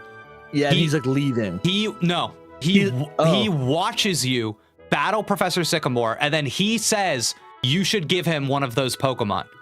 And Sycamore's like, no, I wasn't gonna. He's like, no, you should. He should recognize. That's crazy. That's crazy because then now it's like the rest of the game, you almost owe him something. He vouched for you. He benefited. He gave you an advantage. Materially changed your journey in the game. Yeah. That's crazy because you have this dark influence and it's like up to you to do the right thing, right? In the end, go against the person who is rooting for you, right? Yeah. Because you realize he's actually an evil person. That's literally that one little edit.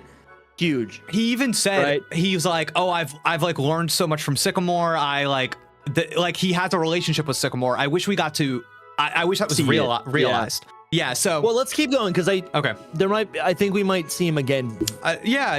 I just again like introductions are important, and I think if you opened by aligning the professor with this character, it would serve that purpose of him being the evil guy. Is like, oh my god, but he was right there with it. Like it could have been Sycamore. Yeah, as you know, it's there on the. Yeah, I don't know. Yeah. All right. Interesting. All right. So still. Oh, here we go. A repeated word. I wonder what kind of beautiful world Lysander desires. There you go. That's how you know. They used a word more than once. So, in this great big Kalos region, there are many different Pokemon. I hope getting a Pokedex gives you a chance to learn about them. All right. What a joke. Oh my god. Okay. Get me out of here. Bro, that's funny. Oh, wait, I'm already on the first floor. It didn't read as there was an exit there. Okay, I see it now. Oh, man. Oh, Jockster, there's a place I want to go check out. So I'll see you around. There's something I want to talk to you about. I'll be waiting for you in Cafe Soleil, neighbor. Oh, neighbor. Oh, that's so like...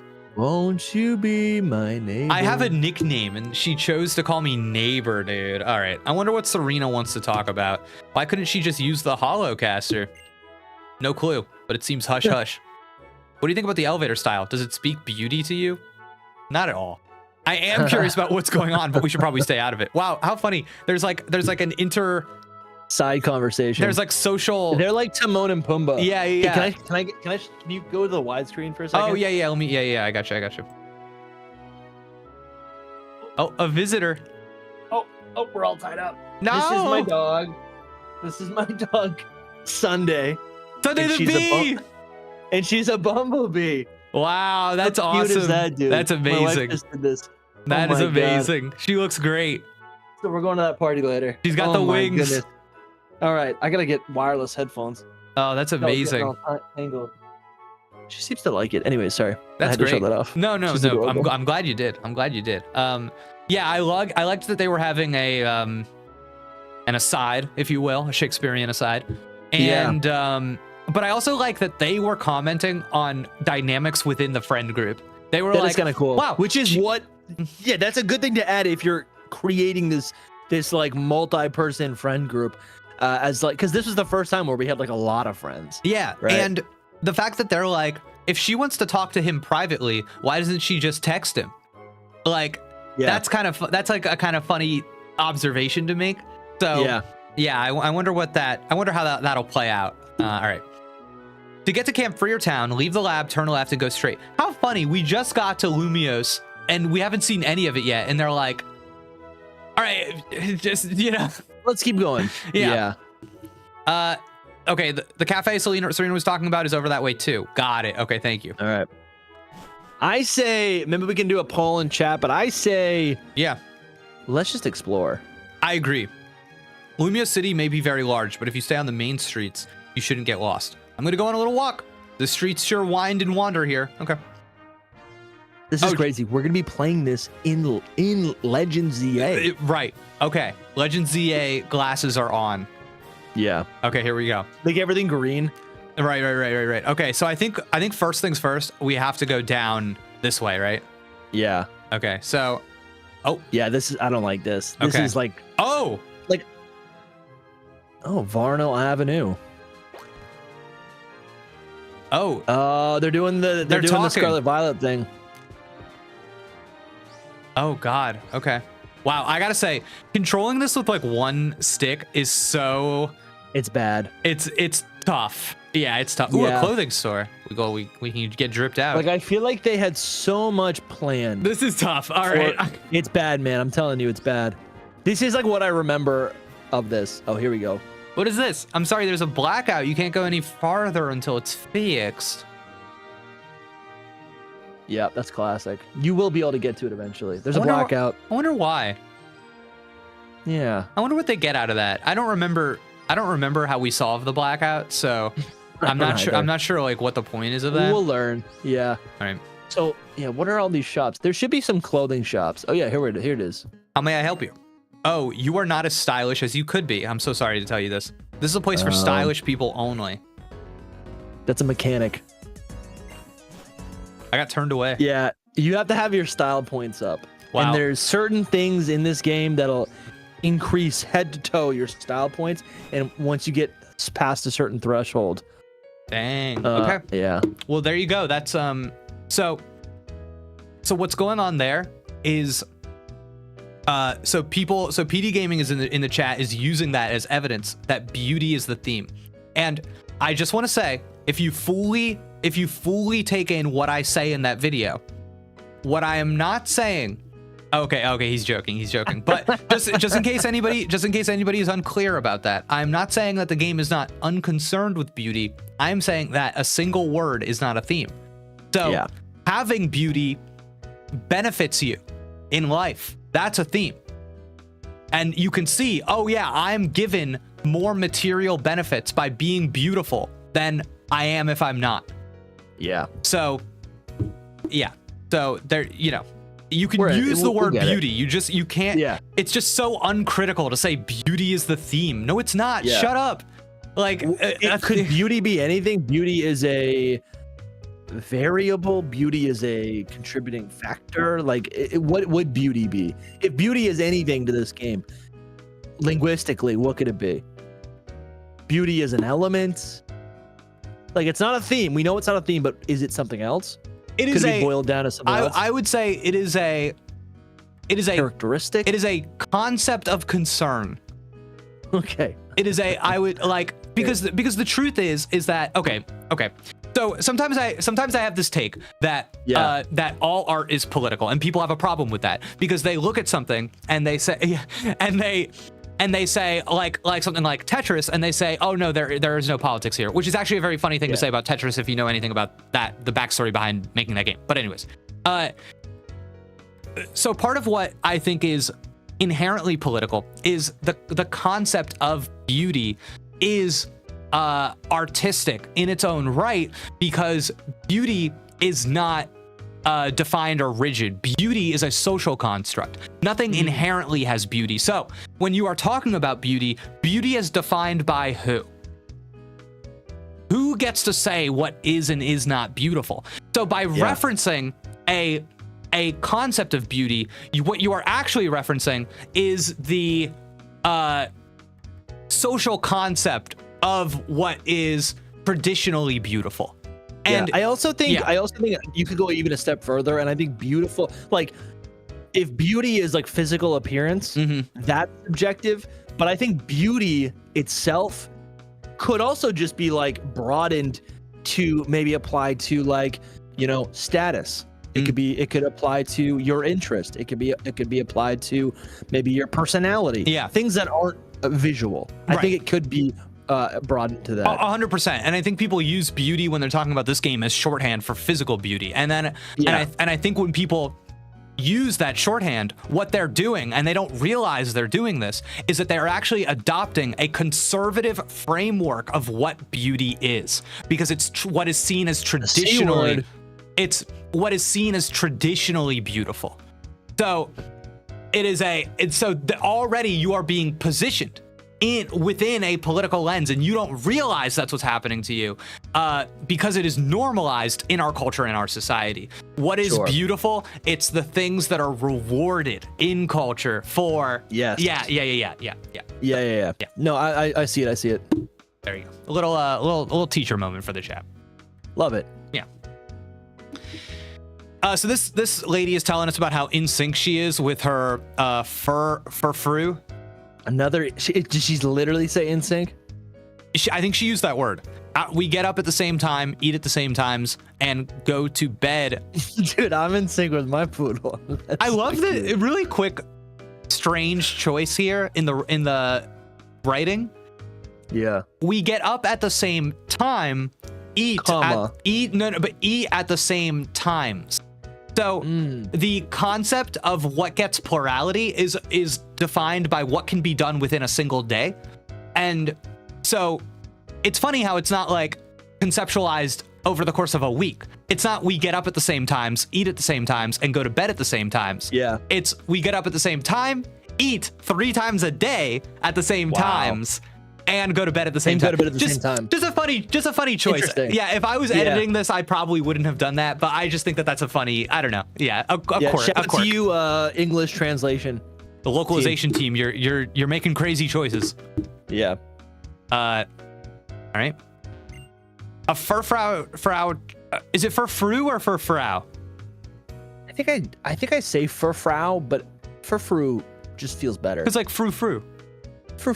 Yeah. Frou. Okay, I don't know. I think it's Frou. I'm not sure. Chat will tell us. It will grow out in about 5 days. Their pelts do grow quickly, don't they? Okay, so this is an issue I have with Frou. I think the execution of its gimmick is hurt by the quickness that it loses the new form. I never use this because I didn't want to use my in-game money to get a thing, and then maybe I don't get to play for a couple days, and now I don't even get to see it. Right? That makes sense to me. I like permanence. I hear you. It's I get it. I'll pay every time I get it cut, but don't let it go out. It's commentary, Dusty. They're trying to tell you that beauty is fleeting. Whoa, dude. Got him. It's honestly true. That's actually true. Yeah. Bienvenue to Frou. And we can groom your lovely Frou into any style that you so desire, dear customer. What kind of style? I don't even have one of these things. All right. Give it to Give it Do you, to wait, do you, chest. can I, well, let me do that? No. No, wait, I what don't if you're, think so. let's see. You do not have, wow, it's just something for, You're lying to me. man, they did a whole thing around this one Pokemon. Yeah. That It is was the so first weird. Pokemon that they created for this game. I like that these little kids have like a little Charizard on their, I think hold it's sticking out of their backpack, maybe. on. Oh, yeah, you're right. What is that? It's, well, it kind of looks Oh, like, it's just a like a generic Pokemon. sure. Maybe. That is fun, though. You're right. They got a little guy sticking out of their bags. That's cool. I had a bunch of little Pokemon. Oh Yeah, God, I'm like getting sick doing this, dude. Yeah, I'm dude. like, This is I'm, not. my this is favorite. not treating me well. This is, what is this? Ooh, evolutionary stones. Fine. Maybe they'll talk about Mega Stones. Okay. Ores that I adore. Ah, this is where you should laugh. Okay. That's funny. This guy seems like he's from Sword and Shield, Team Yell. When I gave my Jigglypuff a Moonstone, it evolved into Wigglytuff. I have now. It was totally sick, dude, you know? Cool. Okay. Look, it's not a Metapod anymore, Dad. Stop making I fun like of me. this. I like this. Well, knock me over with a feather. If it isn't the famous trainer Jacques that everyone is talking about. Indeed. What? Mr. Jacques, I have the most perfectly perfect stone for you. Oh, yes, I do. This is my most prized piece in my inventory. The Venusaurite. Have a little look-see, why don't you?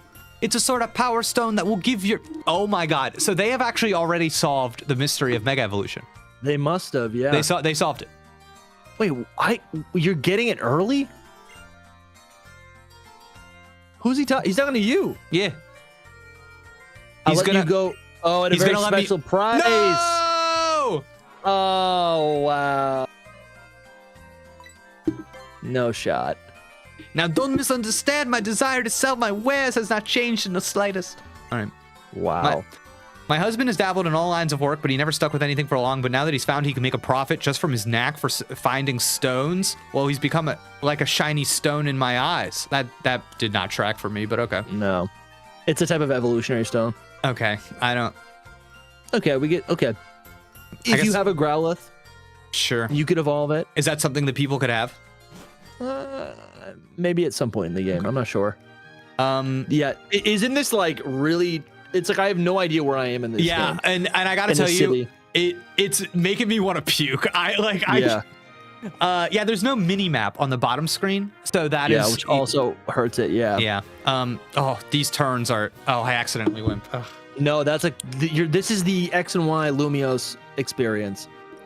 I remember playing this game and I never I avoided this place, like the play. Actually, that's not true. I would fly to the center of the city because eventually you get like you can fly right to the center of the city, and that's where you do all your laps to hatch eggs. Because you just go in one direction. I get that. Just keep spinning. Yeah, this play, please. What is this? Oh, a green screen back there. She's a streamer.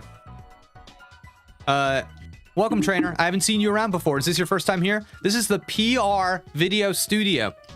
You can jam 10 seconds of video. Wow, YouTube Shorts. With every atom of your awesomeness and show everyone how cool you are. It's quick and easy. Want to try it? I think we have to.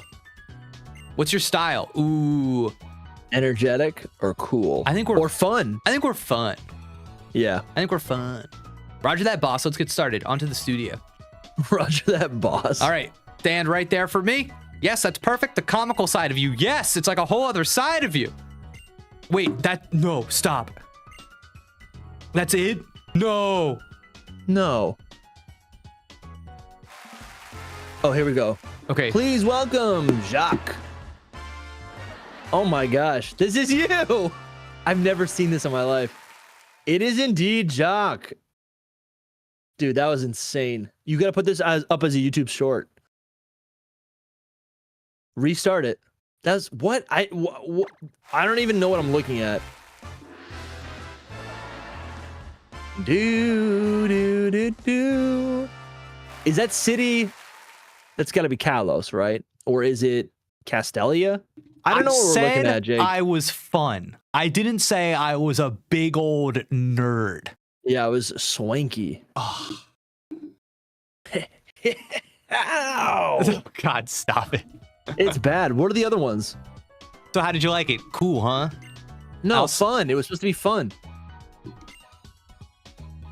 Oh my God, you can share those on the PSS. Wow, That's crazy. I guess it's a way to, you know what that is? It's a way to show off your character. Because okay, in this game, it's The not model. just about it's not just about showcasing your or customizing your character, but sharing how you appear online with your friends, right? Just like the trainer card in Sword and Shield.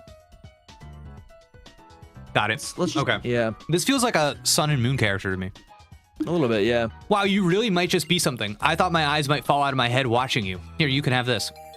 This is what I'm talking about. They just give you stuff. What is Random that? people. That does seem like it might be. Oh, I can change my eye color. Oh. Okay.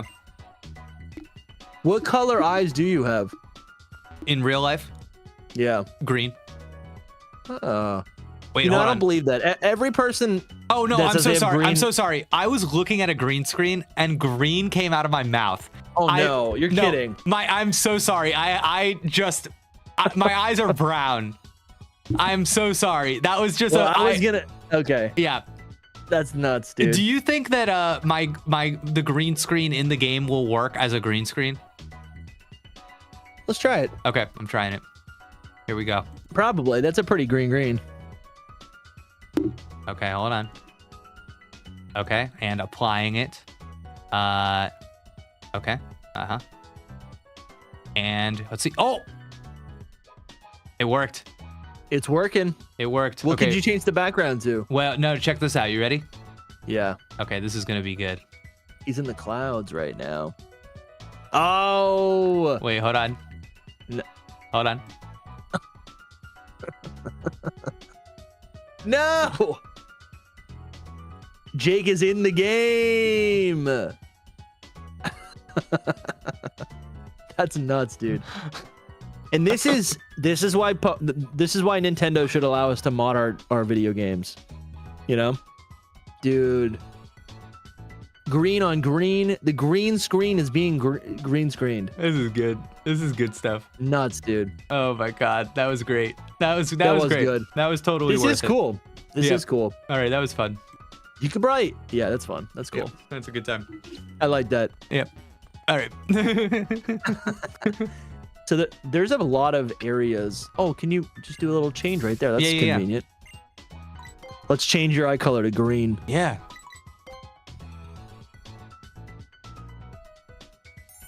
Oh, It looks pretty cool. I like it.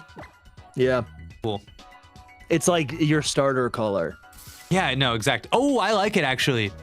That's really cool. You can see it. That's yeah, nice. you can just barely. It's got it. Yeah, it's there. Okay. This is where you can change your look a bit to be ready. Wait, what? Yeah. What does that mean? I don't know. What is that? Oh, Wait. maybe. Can you? Oh, it's gonna be a repeat. Oh, Facial skin hair? treatment? No, you can't do that in this game. Let's see, because I didn't think you could have facial hair in this game. That's insane to me. What? What's the Van Dyke? Extras? Oh, this is just gonna be for like just for this thing. Oh.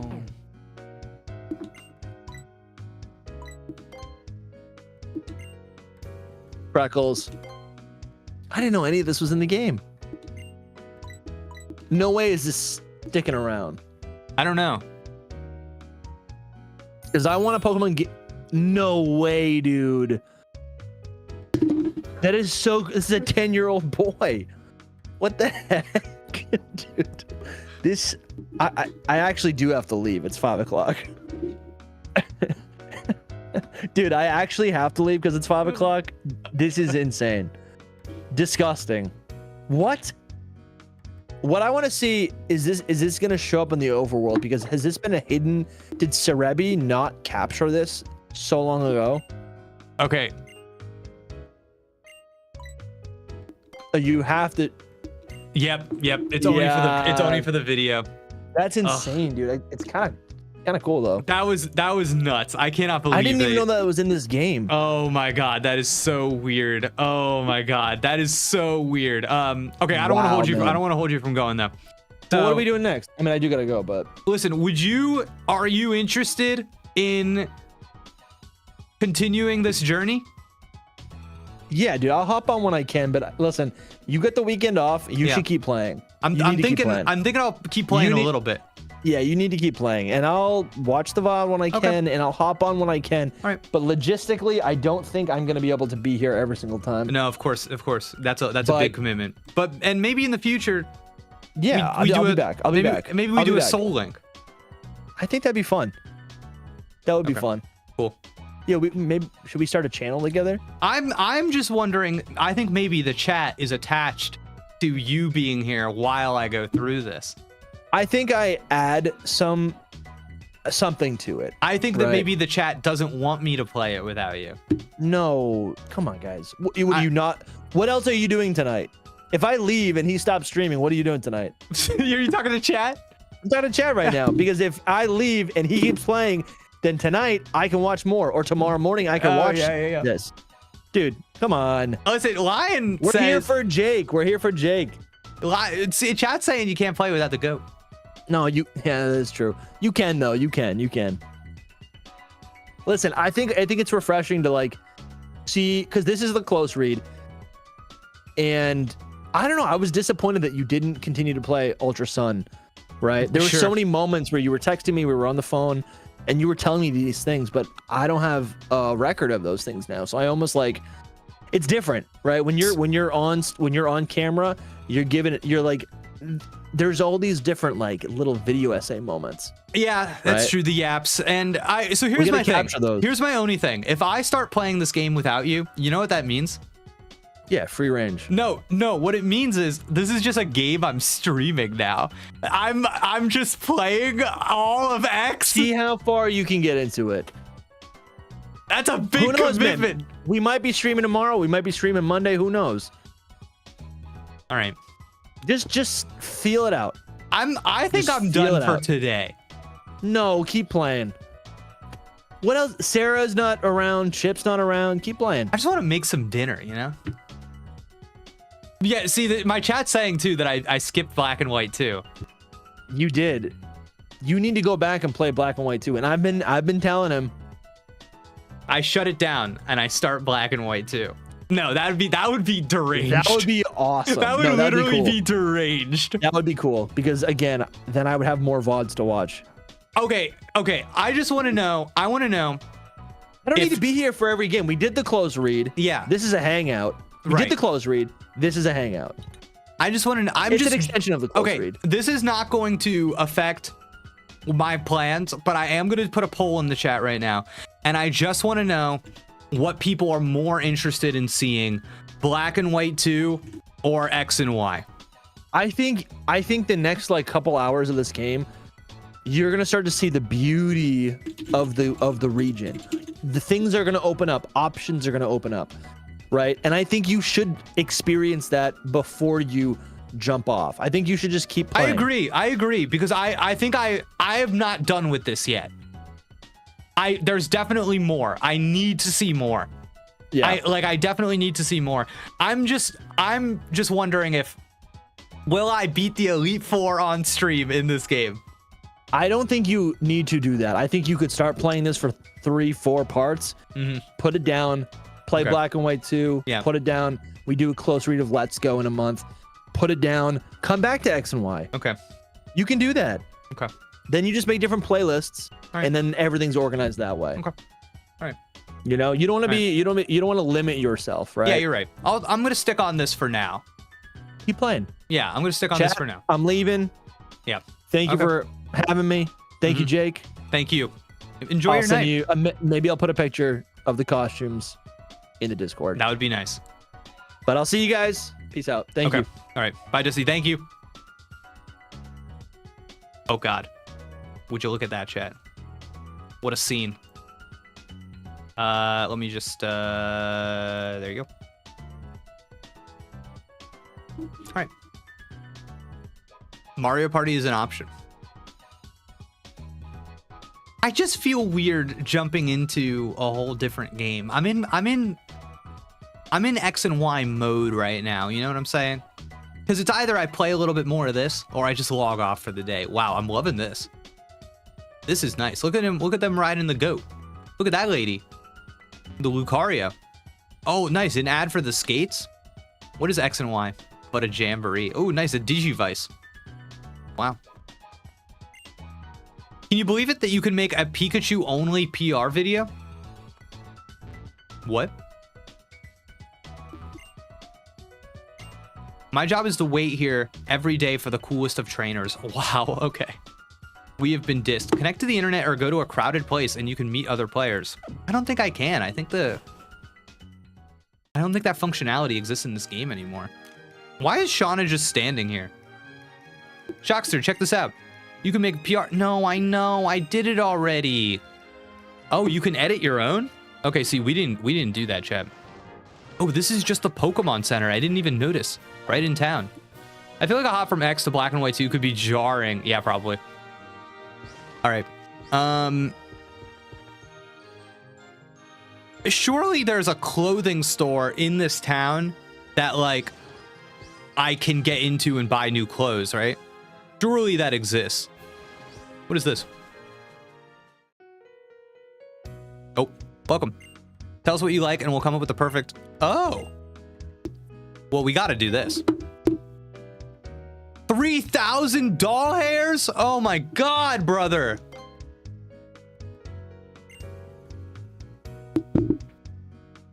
Okay, why do you think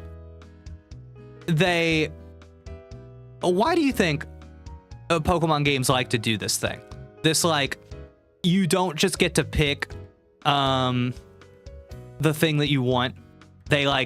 They make you choose a word, and it's like, oh, that's the word that aligns with the hairstyle that you want. You know what I'm saying, chap? You know what I'm saying? You need a chart for the hair? Well, I think I'm just gonna go with what takes my heart, you know? So I think what we have is probably the medium. You know what I'm saying? I think we have the medium.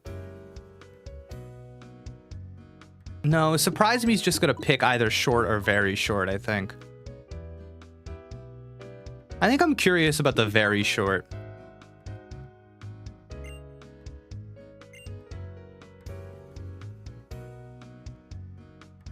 For the color, I'll go Surprise Me. Oh God, I hope she doesn't turn us into a weird freak. Lately, a strange man has been wandering around here. I can't describe what's strange about him, but he said something I couldn't understand. Some power is something something. And then he suddenly disappeared into thin air. All right, it's all done.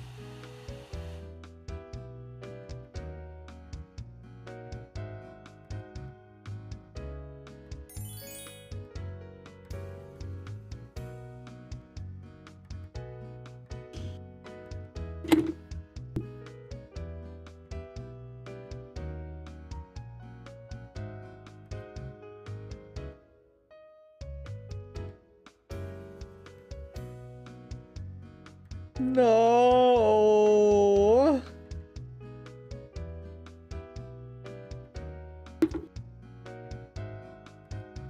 This is what happens when Dusty's not here. This is what happens, chat. Oh, there's $3,000 down the drain. Oh, and now we're a little weirdo. Look at us. We look so strange. Chat, we have to go back. No, we have to go back. Oh, this is awful. This is awful. We have to go back. Oh. Yes, I'm so sorry. There's another $3,000. Oh, look at it. Look at it, chat. Oh my God.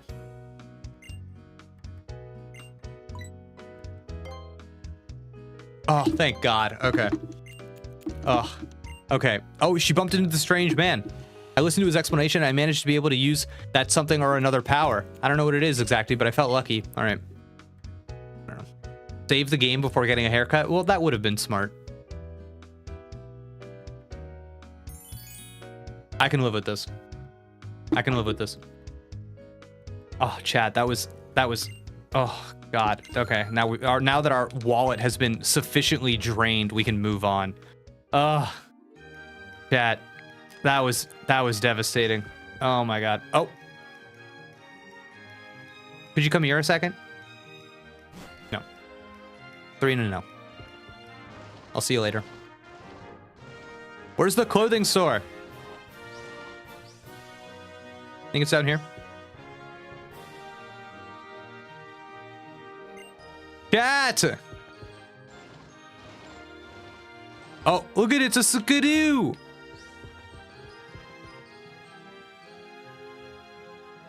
No! No!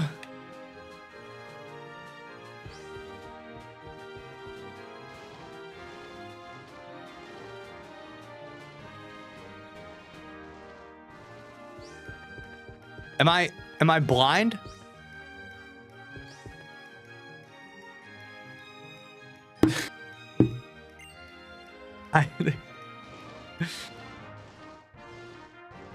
No, Tiz, Chow was saying that there was a clothing store that I could go into in this city. But that isn't the one you have to be stylish to go inside.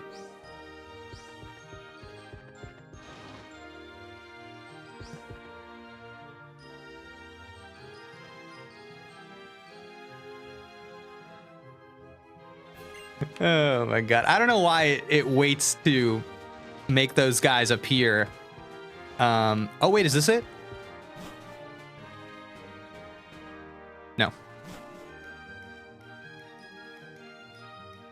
Oh God, I'm gonna have the hardest time figuring out. Oh God, okay. Figuring out which one of these cafes Serena is in. Oh God, Chad, this is brutal. Okay, I thought that was something. It's not. Oh. Ooh. Ooh. Okay. Okay. So it wasn't this cafe. It was this one. It was this one. Right here. Right. Yes. Okay.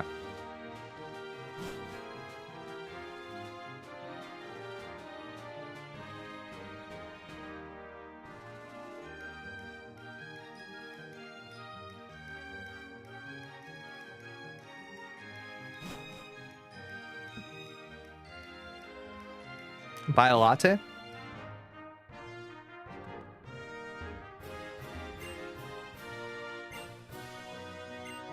No, I'm trying to buy a latte. No, I'm coming to the...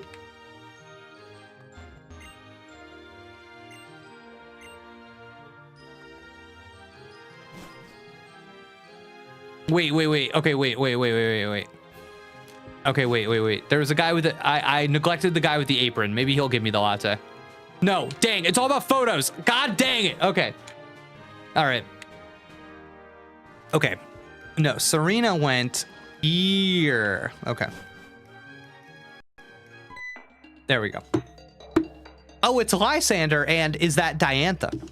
Just so you know, neighbor, Lysander is the head of Lysander Labs, which created the Holocaster, a video messaging device. You already know who Diantha is, right? She's one of the most famous movie stars in the world, after all. I wonder what the two of them are doing here together. I love the conceptualization of this world in which one of the most famous movie stars in the world and like the Steve Jobs of the world are just chilling, unbothered in a coffee shop in a massive city. You played a young girl so wonderfully in your debut on the silver screen. I also love the idea of telling a celebrity that she was great when she debuted as a child in a movie. Wouldn't you rather remain young and beautiful forever and always play such roles? Always be a child, brother?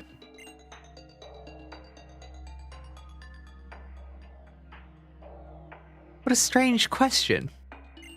Why would I want to play the same old roles forever? Youth may be beautiful, but it's not all there is to life.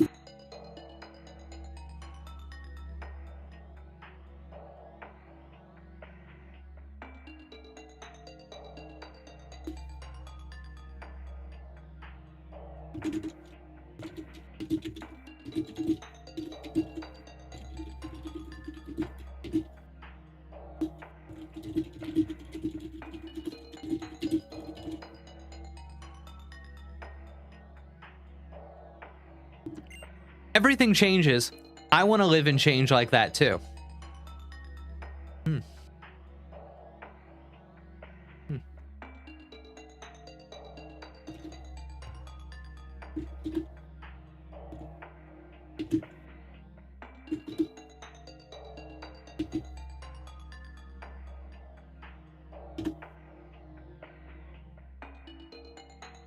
Just making some adjustments here, chat.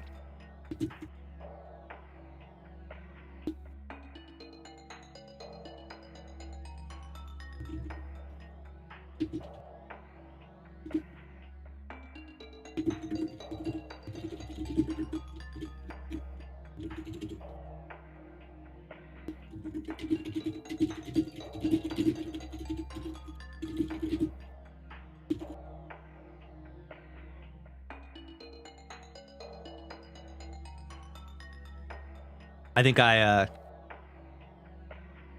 misunderstood the assignment in terms of my spacing there, but you get the point. So I look forward to playing different roles as I get older. You were chosen to be a movie star, correct? Isn't it your duty to be ever beautiful? Wow, chosen. Weird language. Everything beautiful should stay that way forever. I would make this world unchanging and eternal, so all beauty will last forever. Dang, he just says this stuff out loud? He just says it? Like a big old freak?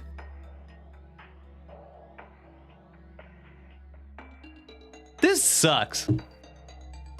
Yeah, very fascist language. Ugh. Isn't that just what everybody wants it to be, though? Isn't it just like... I can just like hear the PokeTubers like chirping in my ear, like, he's like Hitler, actually. It's like, okay, please, like...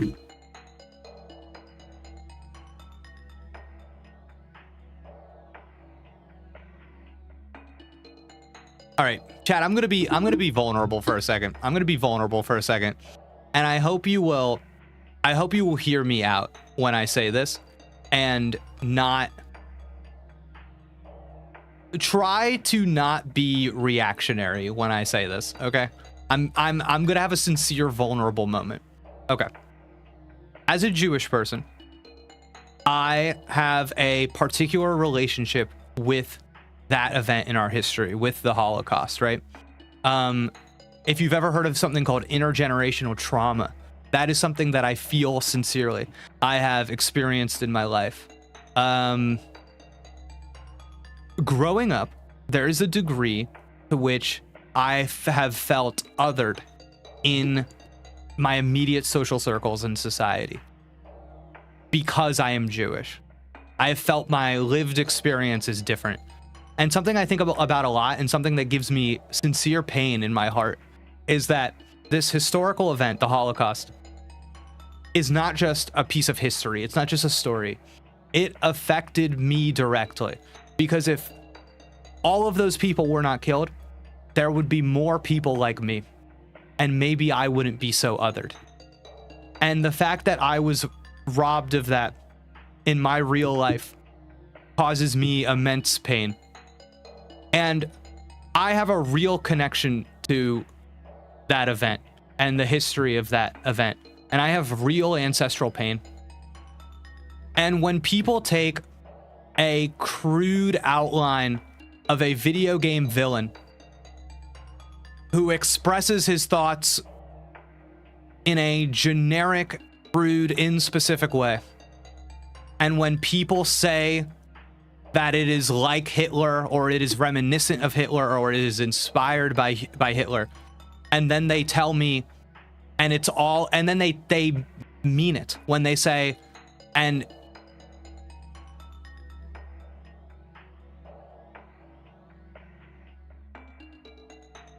it is impossible to sincerely quantify the ways in which Nazi rhetoric manipulated people of that era. Okay? the ways in which people were made to believe things that were not true.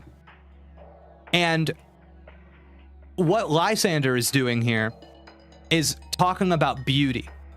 And when people accept that Lysander's goals, Lysander's missions are about beauty, when you agree to that framing, to me, what it makes me think is if you were around when Hitler was around and somebody said, why is Hitler doing what he's doing? You would go, to empower Germans. He's doing it out of love for the German people, because that's what Hitler would tell people, right? There's a way in which you are accepting the framing of the oppressor, of the abuser. You don't look at what Hitler says in his speeches and go, oh, that's what it's about. It's like the civil rights movement. It's like when it's about states' rights. No, it's not. No, it's not. It's about racism. It's about slavery. And when people evoke these things that they have no connection to, no emotional connection to, no ancestral, no historical respect for, when they evoke these things, when talking about just like as if it is a piece of lore in a video game that makes it inherently more interesting to you, an outsider, to make it sound more deep and meaningful to you, to somebody who your primary concern is, how do I heighten this video game? How do I make this video game seem more adult and cool and interesting? That is disrespectful to me. That is harmful to me. You are minimizing my connection to those things. And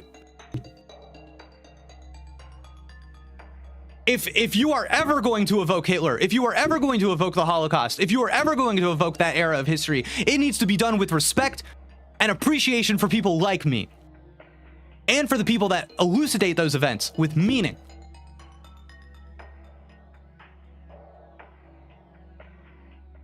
When something is based on a historical event or inspired by it, you should be able to learn about that event through the adaptation, through the fiction. You are not learning anything about me or my pain from the Holocaust by playing this game. Period. Period. Your understanding of Hitler is not changed by getting to know this character. Period. And that matters to me. So if anybody ever tries to tell you that that's what's going on here, then guess what? The next words out of your mouth need to be, well, then it's done poorly. Then it's done poorly. Because it is not upholding a historical respect for that event. It is not upholding an understanding of that event that correctly categorizes the weight of it and pays respect towards the people that need to be respected. There cannot be a depiction of Hitler that does not include a depiction of me and my people. Period. To do so is erases so much of what that was. Man, it makes me so mad. God, okay. All right. If I understand I'm probably the reason it sounds like I am getting emotional about this is because I am, because this is real for me. And I think I am bothered when people who it is not real to use it. They exploit it for the sake of making their chosen special interest more interesting or deep for themselves. That's how I feel. It makes me feel exploited. Oh, actually, this Pokemon game is really deep because you know they were inspired by, like, stop it. What are you doing for me when you do that? If the answer is nothing, stop it. Like, yeah. Ugh. I'm sick of talking to people about this stuff who it's not real for. I'm sick of it.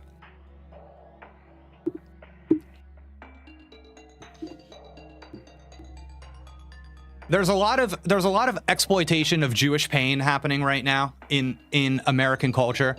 So I just want to say that it is something I take seriously, and I don't appreciate being made to feel that way. All right.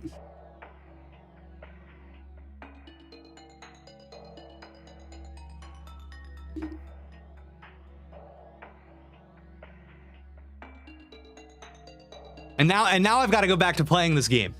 All right.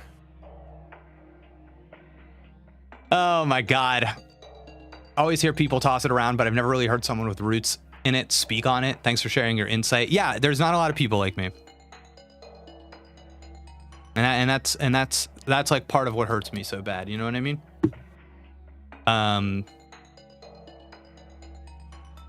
Because there should be. There should be. I don't know. I think a lot about the things that were yeah, I don't know. The things that were taken from me for that, you know?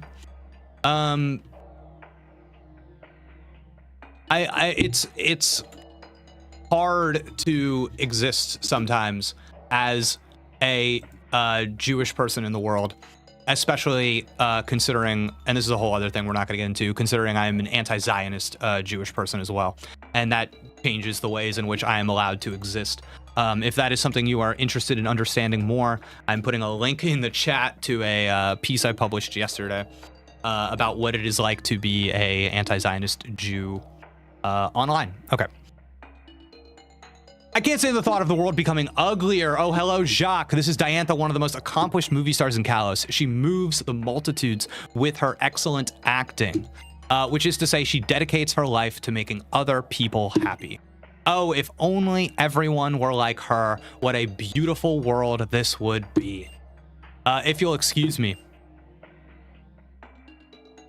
Just so tough, right? Because if it's like, oh, the quality that makes someone Hitler-esque is that they are manipulating the masses, then again, I feel exploited because the lack of specificity could be pointed to any number of world leaders or dictators. There is nothing, there's like, it's just so many of these lines being drawn because it's like, oh, this region's inspired by France. And it's like, oh, so it has to be this one from this time period. But again, if you are delivering that kind of narrative that is divorced from the Jewish people, it loses all meaning. It loses all meaning, and I feel it is exploitative. So, and who are you two?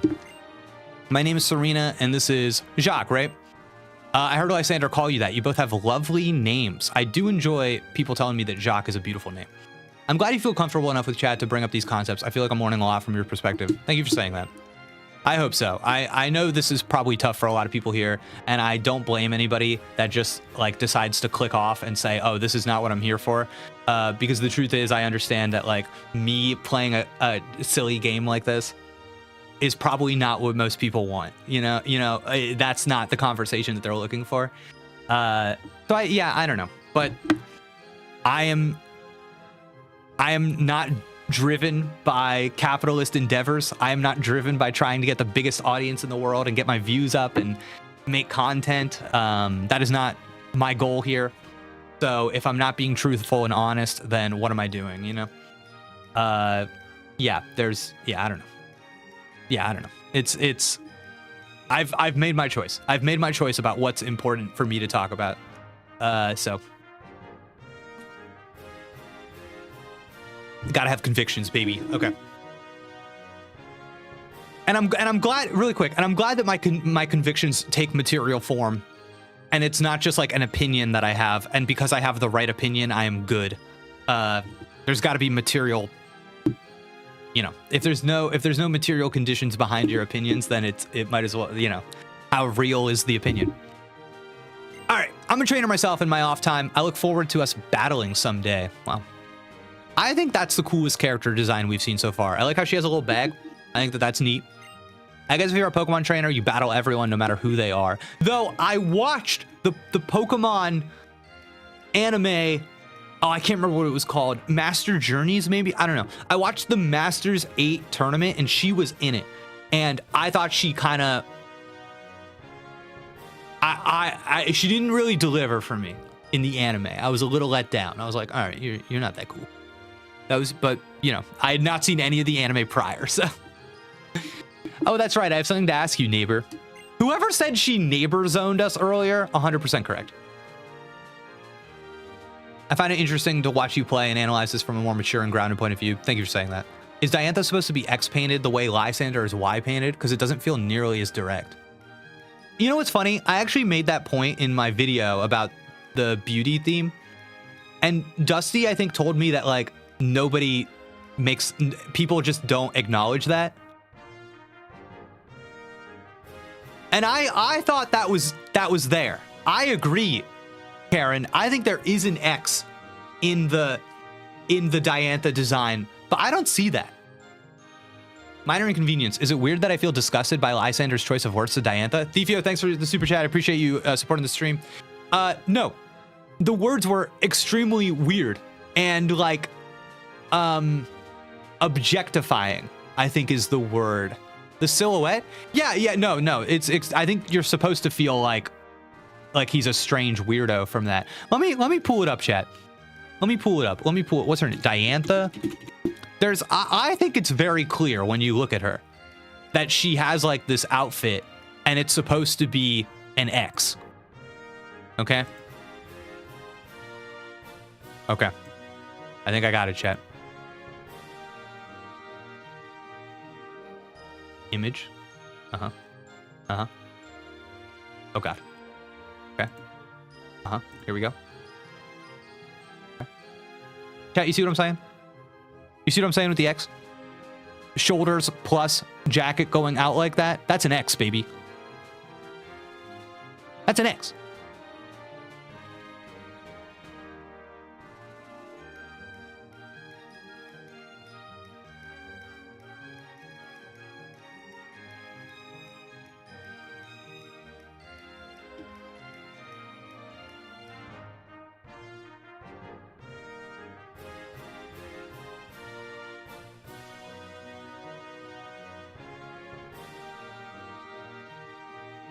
Guys, I need a higher quality picture. I need a higher quality picture. Hold on. I'm getting a better picture. That's a bad picture. Okay, here we go. I got it.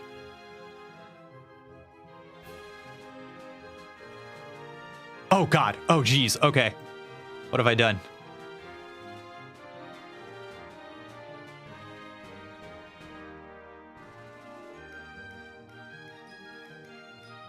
Okay, hold on.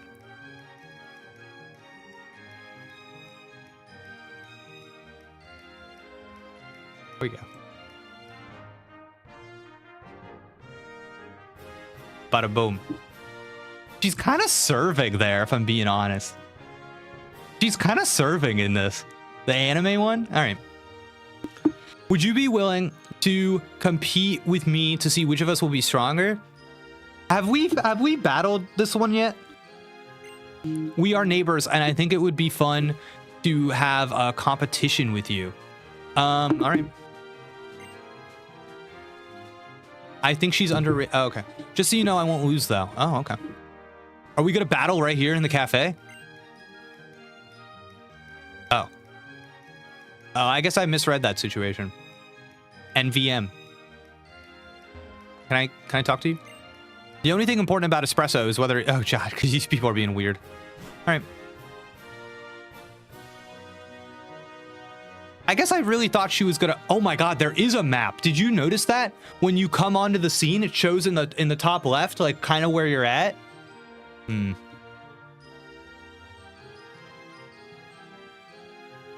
Oh god, this is awful. Oh jeez, I'm gonna puke, chat. Ugh. We gotta get out of here.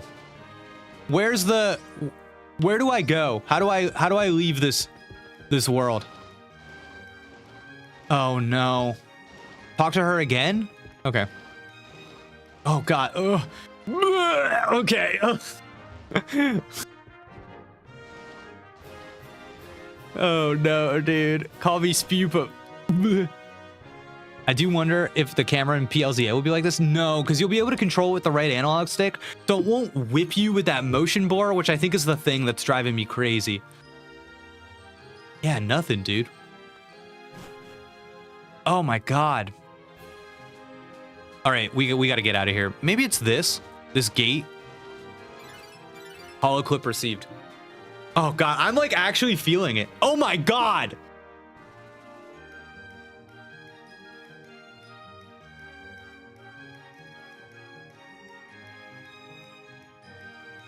So check this out. I'm out on Route 5 right now, and it's just hopping with wild Pokemon. Hurry, come check it out. Chat, how is this the first time that we've seen that? Have I just not noticed it? Did it not make an impression? Oh my god. I did not realize we could actually... Oh my god, okay. That's crazy. Hey! Nice to meet you, friend. They call me Mr. Bonding. Have you heard? He's in the ZA trailer?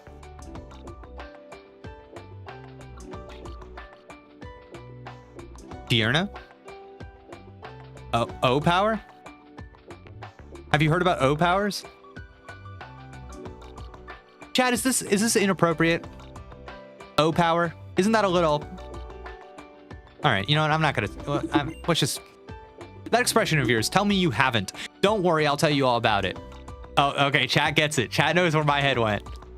I'm just saying, we're bonding. Through a great bond, you get O-Power. Let's just move right past it. Right past it. O-Powers are mysterious forces that have all kinds of useful effects. They can make your Pokemon stronger or even help you get more money. Okay. Let's get started, shall we? It's bonding time. You received an O-Power. You can now use attack power and... Okay, okay. I feel like a lot of Pokemon games have this weird kind of thing, and I just always kind of roll right through it. Because we all agree. Ruthie says Jake, ... Okay, it's... I'm just gonna say it. I'm sick of tiptoeing around. Orange power. Because of our hat, right? That's what we were all thinking, right? Max out your orange powers. They're so useful. Okay. Why does the screen have to go to black like that? Dude, who knows? That's not all. The powers can gain levels the more you use them. Take a look at the instructions if you want to know more. Remember, you can activate an orange power using the PSS. Well then, I do believe I shall take my lead right about now. Hope to see you around. Yeah, vitamin C is overrated, man. I agree. Yeah. Okay. If you lose your way in Lumiose City, that's hysterical that they even have somebody. They're even like, we know. Sometimes it's nice to take the long way. You never know what you'll find. All right.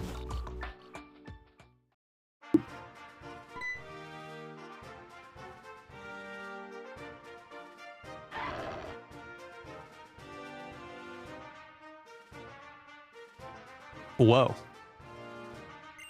Wait, Lucario. Lucario. Wait, this is cool, chat. This is one of the cooler character introductions. Sorry about that, are you okay? I was just doing some special training with my Lucario when all of a sudden it dashed off. Hey Lucario, what's going on with you? Did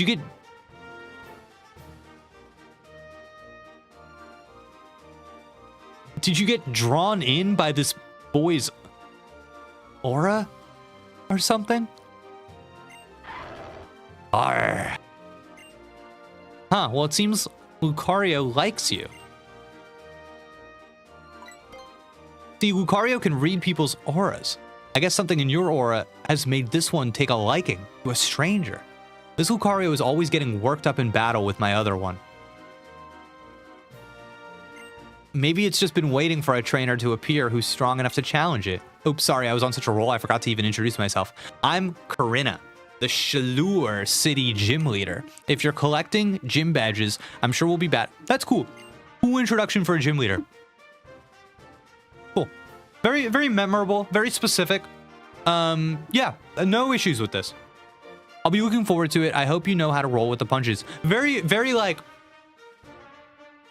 knowledgeable, battle focused, like nice little identity here. Two Lucarios, very like strange, very memorable. The Lucario running over to us in the game gives it a reason for why it's here. They were training out there. It comes to us. It's not just we walk into a room and it's there and it talks to us. Like that's nice little. Yeah, very good. No issue with this. Dude, look at this. Look at this. Look at this. Man, that was cool. Yeah. Nice. Do people care about her? Corinna? Is that somebody that people care about, or is that nothing? I like that. Skate park. Whoa. She was wearing skate stuff. Okay. Why that's why she's here. Got some grass. Let's see. We got some new Pokemon here. And it's just a Bunnelby. Disappointing. Jump in the rail. Oh, maybe my favorite gym leader in the game. Okay, cool. Oh, no. Couldn't get away. All right. Gaston, let's get it done. Let's get it done, buddy. In the anime, she plays a great role with Mega Evolution. Okay. Can Lucario Mega Evolve? I bet Lucario can Mega Evolve. Well, okay. Yes, because Lucario's in Pokken, and they have a Mega Evolution transformation in Pokken. Oh. Using my noggin, chat. Using my big old brain right there. I wonder what it looks. I'll wait. I'm having a hard time visually, like picturing what it looks like, but I'm sure we'll see it probably soon. Wow, you got the Diantha. Dusty's in the chat. Oh yeah, Diantha's on the stream. Diantha, say something. Hey everybody. Wow, very nice. Wow, cool. PD Gaming asks, did you see the cut Mega Jinx? Yes, we actually talked about it on a stream on the Hidden Power channel this morning when we were looking at information from the data breach at Game Freak. It doesn't really do anything for me. I think it's like a cut design that I see why it was cut. It was just not exciting, you know. All right, now somebody said PD Gaming said jump on the rail. All right, let's see. Okay. Oh, there we go. Boom! Nice. Cool. Very fun. I'm expecting to see that in Legends ZA. Never knew there was a Mega Jinx planned. You know what's funny? Hidden Power had told me about that like a long time ago, so I kind of knew that was something people were waiting to see. This is kind of an interesting little play area.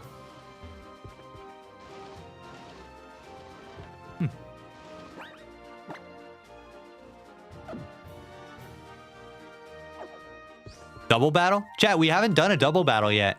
I didn't know that you could do these on in 3D. I thought maybe it was like I don't know. I thought maybe they didn't have the ability. Oh, they've got the ability just fine. Just fine.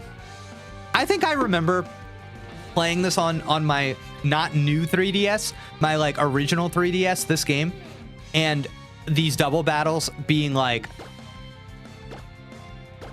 very tough on the hardware. Am I remembering that correctly? They have triple battles in this game? No way. You're telling me there's like 3v3? That's crazy. Oh, wait. Not this game. Sun and Moon are where the double battles lagged. Really? I feel like, okay, maybe I'm wrong. Because I felt like part of the narrative was that the performance in this game had some issues, which is why in the future 3DS games, they stopped doing 3D.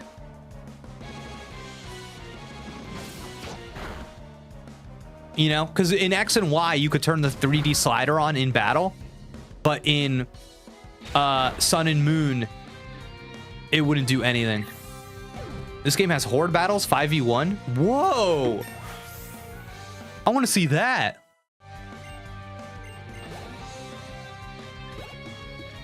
Five v1? 5 is so many. This game has all of the battle modes and more. That's pretty cool. That's like a feather in the cap for this game, I feel like, chat. Yeah, what was the competitive scene like in X and Y times? Was it cool? Do people, or is it like one of those where it's hard to, it's like, that was a rough time actually. There were 3 Pokemon that dominated the meta. Mega Lucario was everywhere. He really ruined the game actually. Massive but broken because of Mega Evolutions. Wow. Okay. What was the meta? Oh, okay. PD Gaming says Mega Kangaskhan ruined the game. Whoa. Ruined nerfed the game?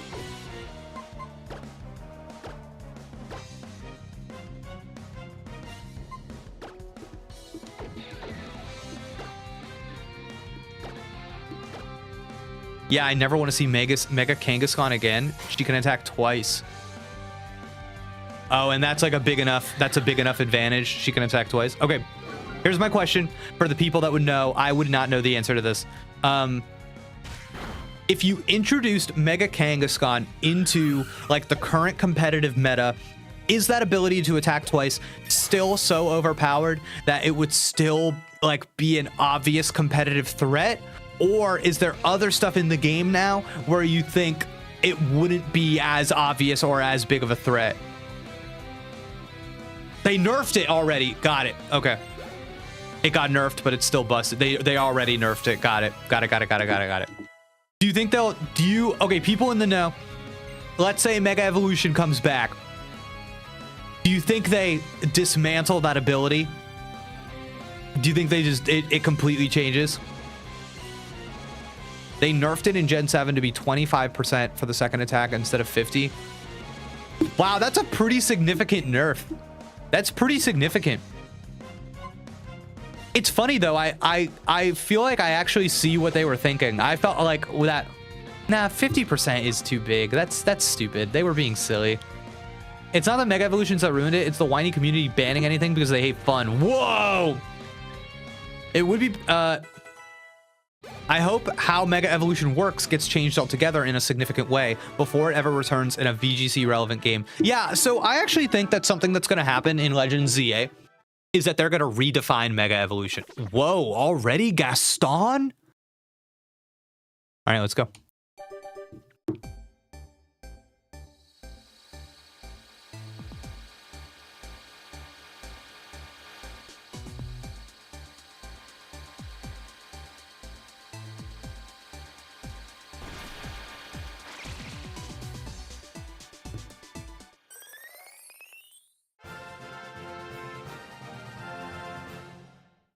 Okay, I gotta say, chat, I quite like the wings. I quite like this. I quite like that color scheme, actually. I think that's pretty nice. What do you think about this, chat? Do you like it?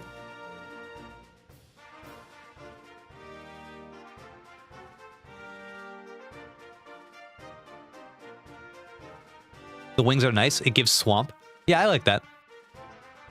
Do the okay, this might be a stupid question. Forgive me if this is a stupid question. Does the wing color denote anything, or is it just random? Does it communicate anything to you? What region is your 3DS set to? You can't ask me questions like that. I don't know. How would anybody even know that? I don't.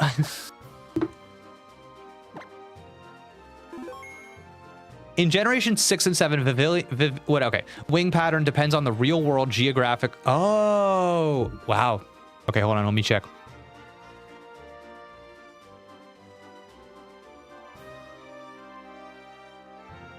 Okay. We are set to, chat, we're set to the United States.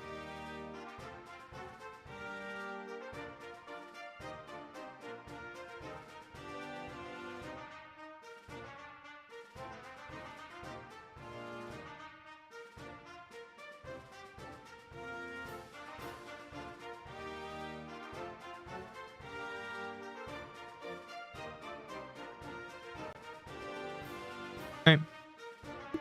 I guess we'll never know. I guess we'll never know, chat. Because shouldn't, according to the logic here, that it's the jungle pattern? No! No!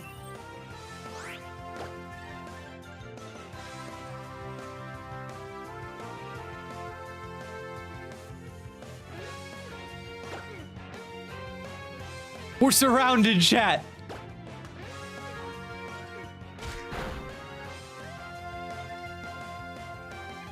Ugh. Ugh. Ouchies. Ugh. Ugh.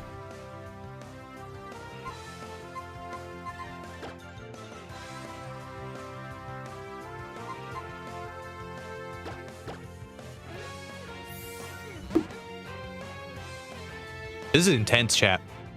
It's kind of crazy to see. So, do we feel that this feature? Oh wow, I forgot we were playing with the saturation up. I gotta say, the grass, it looks a little crazy. It looks a little too crazy when we're in these like green grasses. It's kind of it's a little wild. I'm gonna adjust that puppy actually. I think we're a little too I think we're going a little too crazy over there.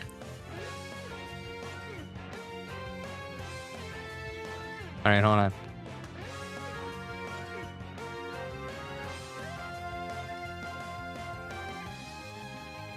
Wait, why isn't this working right? Oh, I see. Whoops. Okay, hold on. Hold on.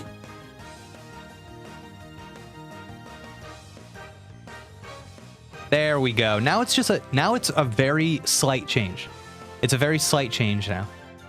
I think that is superior. I think we're actually doing good work. All right, I'm going to change on the bottom as well.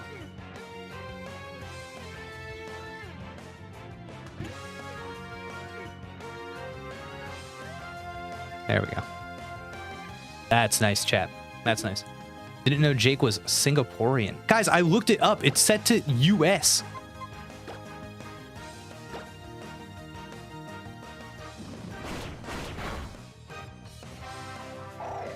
It said, like, I don't know how to show you, but I checked. It says United States of America.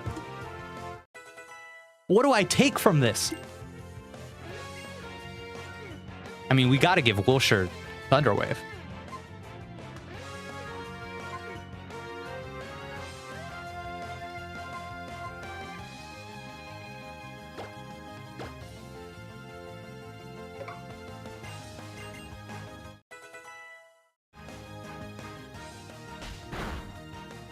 One day we'll understand, chat. One day we'll understand. Okay, these battles are kind of crazy because you legit have to wait for the entire squad to get through their like funny business.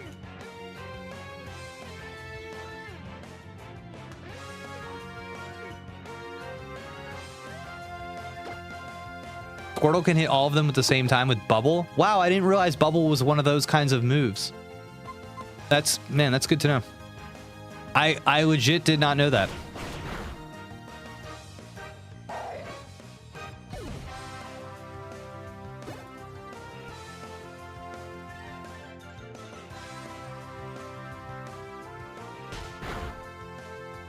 That's funny. Bubble's one of those kinds of moves.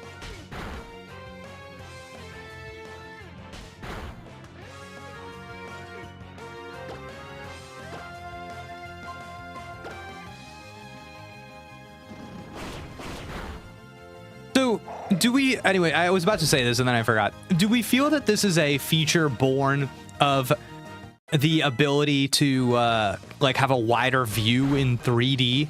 You know what I mean? Because you couldn't really depict a horde of Pokemon coming at you, like surrounding you in a 2D game, you know what I'm saying? So it's like it's an implementation of the 3D. Isn't that kind of cool? Just noticed the tree now. Yeah, somebody in my Discord was telling me that you can, if you have like the right kind of move, you can yeah, I think again it was just a feature to highlight the 3D. Yeah. If you have the right kind of move, you can like affect the tree in the background, which is like insane to me. I don't think we have a tree affecting move though. Air cutter? What makes something a tree affecting move?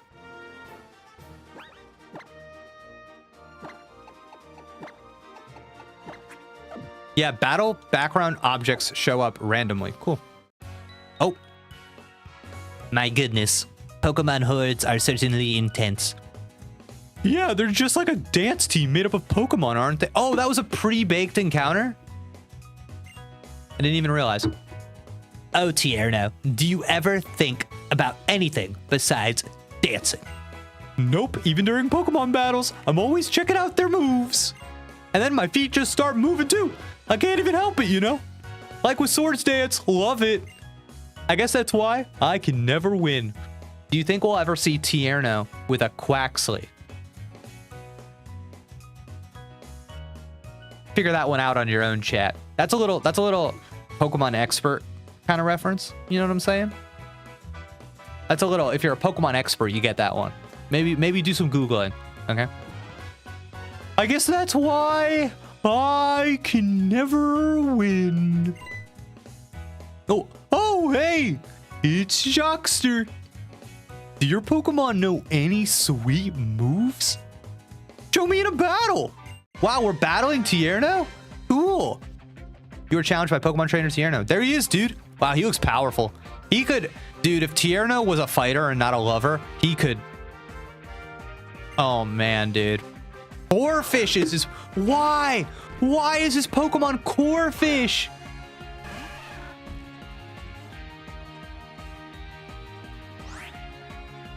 Make it make sense. Tell me why. I just want to know. I just want to know the answer. Make it make sense.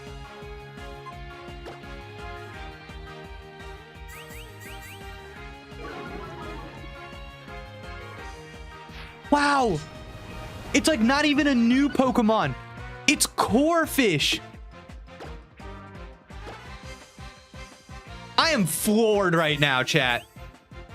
Surely there are plenty of Pokemon that can learn Swords Dance. Surely.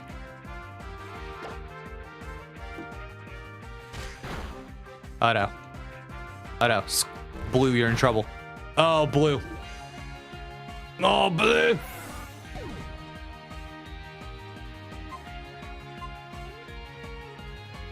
All right, here we go. Hero. Let's see him, dude. Let's see this beautiful boy. God, I love him so much, chat. Why do people hate Quilladin? Look at him. Look at his glory. Oh! Oh! You... So sick, dude. That's how you do it, baby.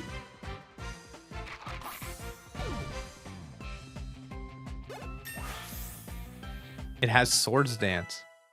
It can adapt to the dirtiest river. Yeah, I got nothing. People hate him? Oh my god.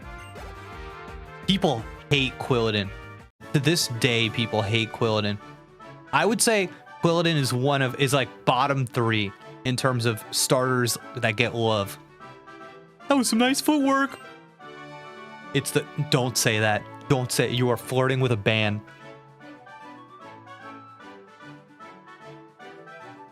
Don't say that. Not in my house. Good to see you, Jack. Excuse me, I meant Jockster. It really does seem as though Tierno can only think about dancing and moves. When a horde of Pokemon popped out, he just stood there, watching them. Well, yeah, Trevs. Coming up with the world's best Pokemon dance is my dream, after all. I was born to dance. I won't ever stop. Not with moves like this. That's indeed a perfect dream for you, Tierno. I guess I should show just as much dedication to my dream of completing the Pokedex then. It's good to be serious about some things. Oh, Jackster, do take this honey, won't you? You see, using honey will encourage Pokemon hordes to appear. Though if you are going to challenge a whole horde, you may want to use moves that can hit multiple targets. Great. I do feel I have to go back and heal Blue. I feel bad that he is dead. You know what I keep doing, chat? I keep pressing the Y button to try to switch them, and then I remember that that doesn't work in this game. It must be a future Pokemon game, but whichever one establishes that got in my head, so congratulations to that one.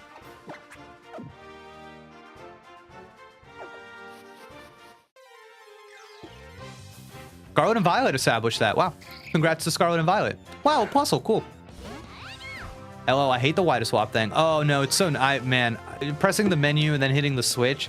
I don't know. The Y just works for me. I like it. Oh, wow. Thefio's saying Sun and Moon have it. Interesting. We don't need to fight this thing. We could just...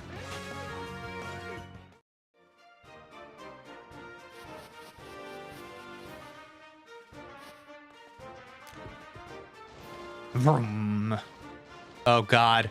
Going back to the Pokemon Center means that I have to go back to the Pokemon Center in Lumiose City, which means oh God. All right, try not to hurl. All right, we made it. Check the live stream discussion Discord. Let's see. All right, I'm checking.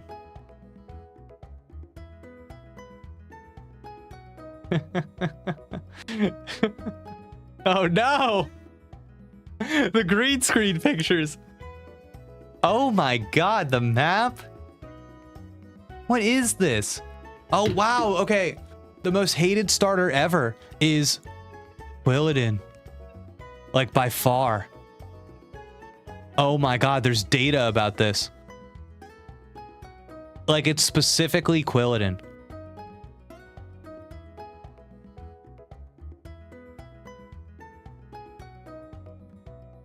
That makes me sad.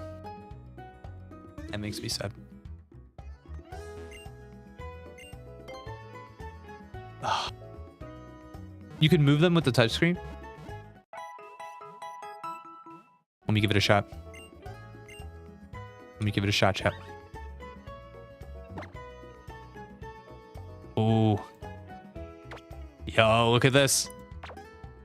This is nice. This is nice. Cool.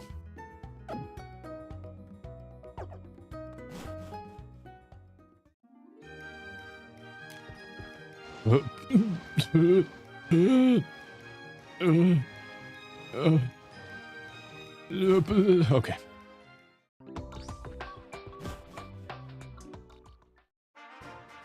Man, you can kind of fly with the roller skates. Isn't that crazy? You're like moving pretty fast. There's somebody moving up there? Yeah.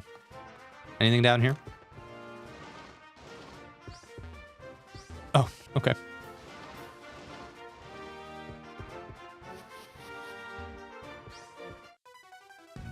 Dusty has been absent for almost an hour. Seems like you're getting through this just fine. No, something's missing. Cat, come on, you feel. Something's missing. Wow, I love this guy. Something's missing without Dusty. Don't you feel... Okay, I know other streamers are not like this. I hate being on autopilot. Oh wow, I don't even have bubble. I always want to be actively engaged, but sometimes you hit these parts in the game where I'm just like, oh my God, or I'm just like going through a little area and like there's just like a bunch of battles, you know, and it's like you've got to kind of go through the specific motions, which is fine, I think, when you're playing a game, but when you're streaming, I feel bad about it. So I always am like trying to be engaged with something for your benefit. Otherwise, I feel like I'm not doing my job. Kinesis. What? What the? Oh, wow. Okay, didn't know about that move. And without Dusty, you know, sometimes if I'm not actively engaged with the game, at least I can be actively engaged with what Dusty is telling me. So that's like another avenue for like content or discussion. You know what I'm saying? Whereas now it's just me on my own. And now I feel like I'm kind of like lampshading. You know what I'm saying? I like am talking about my lack of things to talk about. And not that I don't have like a lack of not that I have a lack of things to talk about. I have plenty I could talk about. But it's like, what is relevant in this moment? You know what I'm saying? I don't know, chap. I think Zigzagoon really flourishes in 3D, where you can kind of see those like layers of them. I think that's nice. I think I appreciate them more like this than I do in 2D. Oh, speak of the devil. What's for dinner is relevant. Ava, can I tell you? I don't know. I haven't decided what's for dinner yet. I don't know. Is Bubble just better than Water Gun? Weird.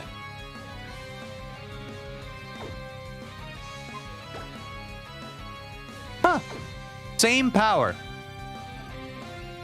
How interesting. Oh. Who knew? Bubble used to be weaker. There you go. Yeah, what's for dinner? I'm trying to decide. I'm like, I think I'm gonna get something out, but I don't know what I'm in the mood for. I don't know. Or maybe I just like make some leftovers. I've got a mushroom pot pie in the fridge. I could happily just have some leftover mushroom pot pie. Okay, please pick up the ball. Okay. Drop more data on Quilladin. Oh my god, vegan sushi. I love vegan sushi. Okay, when I lived in New York City, there was a vegan sushi place that I was obsessed with. I think I liked it more than actual sushi. There was some kind of mango roll that just drove me wild, dude. Big vegan sushi fan. Great pick. Let me see this data on Quilladin. Oh no. Oh no. Oh no. Okay. Karen, if you wanna give me some context to this, where this data comes from, that would be helpful. But I have in the Discord what appears to be a poll trying to determine who the ugliest starter is, and number 1 is Quilladin. By what seems to be a significant margin. Wait, is this just a wild Pokemon? No. Wait, is it? Oh, okay. I make mango sushi. Oh, dude, that's awesome. Mango and rice is delicious. I agree. It's so good. Oh my god, it's so good. Rate Pokemon is a website where users get presented single Pokemon at random and rate them on a number of subjective metrics, and then we get to browse the data. Karen, is this one of the ones that you made? Or is this different? You can use all sorts of fruits and veggie john, or just rice and nori. Oh, it's so good. I can't remember the name of that place that I liked, but they had so many. I can't believe, like, vegan sushi is one of those ideas that, like, sounds fine enough, but it was so much better than what I thought it was going to be. I loved it. Oh, we got an Oranberry. I wasn't involved, but I know everyone who worked on it. Dang, Karen, that's crazy. You're like in the community. You're like out here in the whatever that community is. That's great. That's, man, you know the people. You're in the chat. That's crazy. Can't get me. You can't get me. I'm too fast. Sonic speed. Sonic speed. You can't get me. I'm too fast. Oh my god. I've got you figured out. Sonic speed.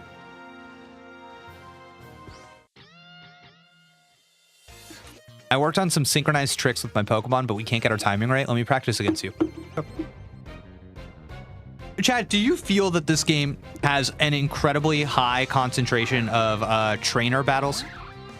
Maybe this is just in my imagination, but I feel like for the opening however many hours that we've played of this game, like I feel like if you compared it to other Pokemon games after this many hours, I feel like it's like high.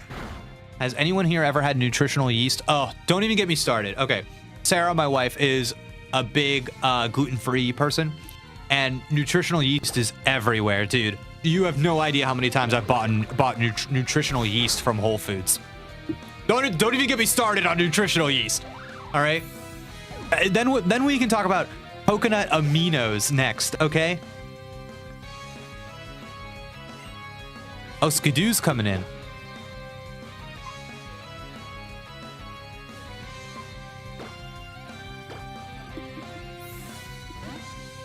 I don't think we've seen a Skidoo in battle yet.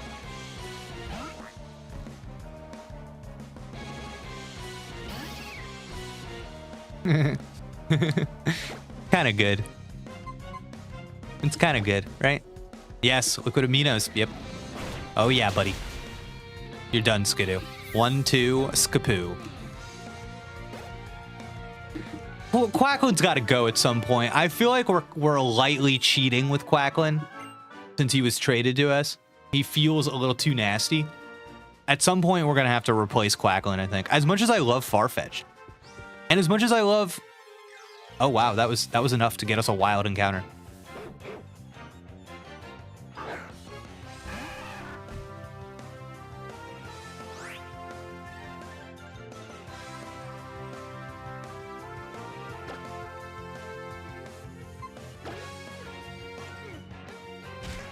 Ooh, blue. What do we think, chap? What do we think? On the team? This game came out when I was 13, and the post-game shiny hunting was a blast. Oh, fun. Is there a shiny hunting preferred method in this game? Does it have that kind of... Is that part of the identity?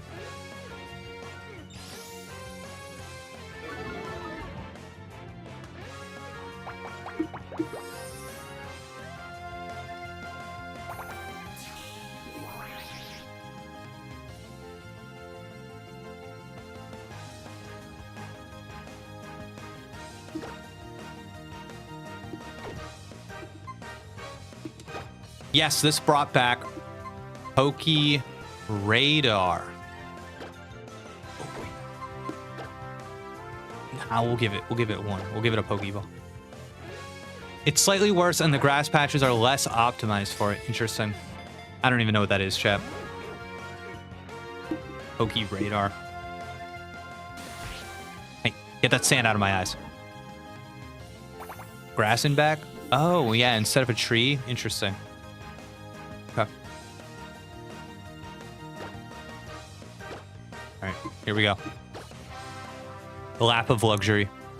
Pokeradar sounds so familiar. I know, that's the exact reaction I had. I'm like, yeah, Pokeradar, that's definitely something that exists. I couldn't tell you what it is, though.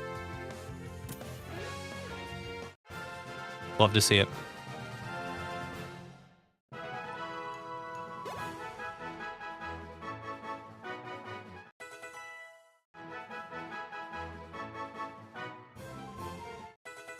Wow, we're getting a lot of stuff here.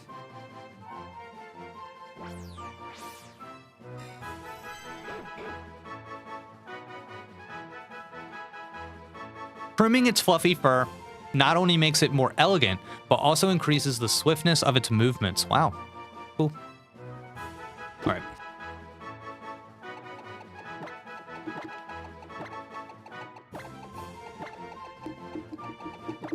Does anyone know the reference? Does anyone know the reference? This is one of my... I'm only asking because this is one of my less esoteric references. You know, normally I'm referencing some stupid book that nobody's read. Now, I'm referencing something a little more mainstream here. Does anyone know it? We're gonna see who has culture. Who has culture in the chat? Yeah, correct, Ava. Lady and the Tramp, correct. Excellent. Culture, there you go. There's your culture, baby. Excellent.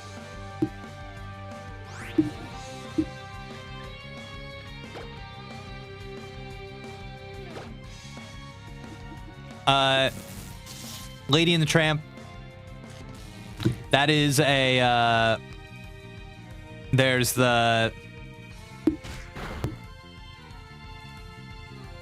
At the beginning of the movie, the puppy lady is given as a gift from a husband to a wife.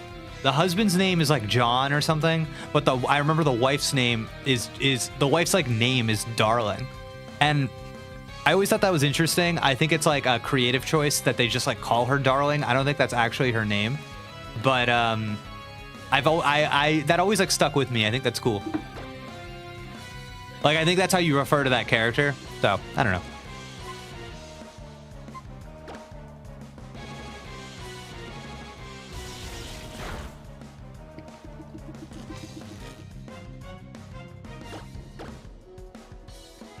It can't be a creative choice to call someone John. Well, isn't it like...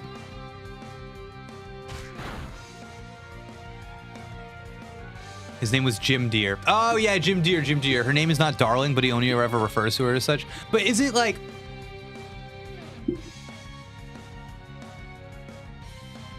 Isn't that like the joke, though? It's like a creative choice. Like, I don't think his name is actually Jim Deere. I think his name is like, he's referred to as, oh, Jim Deere. Like, Jim Honey, Jim Deere. So they think his name is Jim Deere. And like, she's only referred to as Darling, so they think her name is Darling.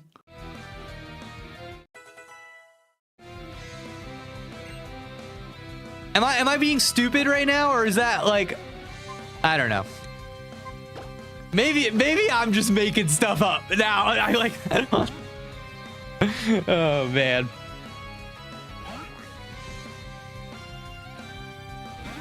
All right, let's load it up, chat. Close read. Lady in the Tramp. Yeah, that's what Lady hears them call each other. Cool. Jim Deere or Jim Deere? Yeah, see, I think it's Jim Deere. Jim Deere? It's like a funny bit of commentary to be like, oh, that's the name. It's like if you asked Chip what his dad's name is, he would be like, oh, you mean Dum Dum? And I'd go, yeah. Whoops. How's the team doing? Are we hurting a little? No, we're not hurting. We're just a little too dependent on our big boys. You know what I'm saying? Like our level 14s, they're kind of lacking right now. They're hurting. According to the Disney Wiki, in pre-production, Jim Deere was known as Jim Brown, and Darling was named Elizabeth. Wow, there you go. There's the lore for you, Chad. I was starting to try to ignore the trainers. I realized he said something about shorts, and I know that that's a thing.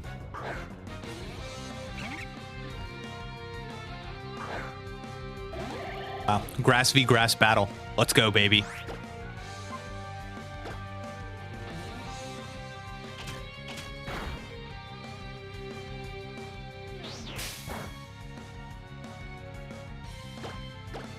Man, Hero's just kind of nasty, I guess, right? It's funny, I don't feel that I've used Pyro more than like my other Pokemon, but he appears to be growing at a faster rate to some degree. They're comfy and easy to wear. Shorts, baby.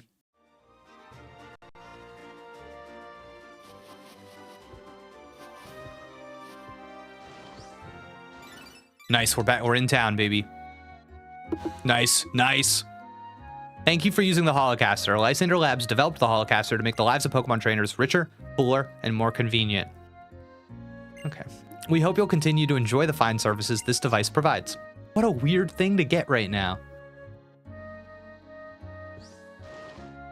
X and Y returned back to a flat experience gain. So your over-leveled Mon keep leveling. Oh, they don't get less because they're higher level. They get the same.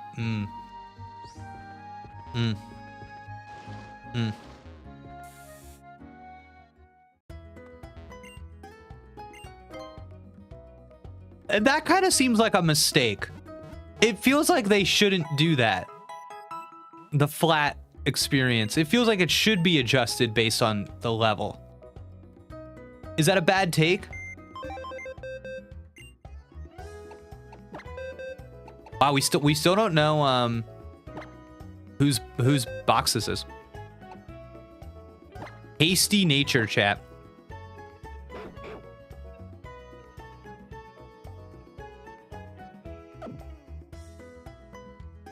I mean, listen, I'll take Darling. I hate to say it. Okay.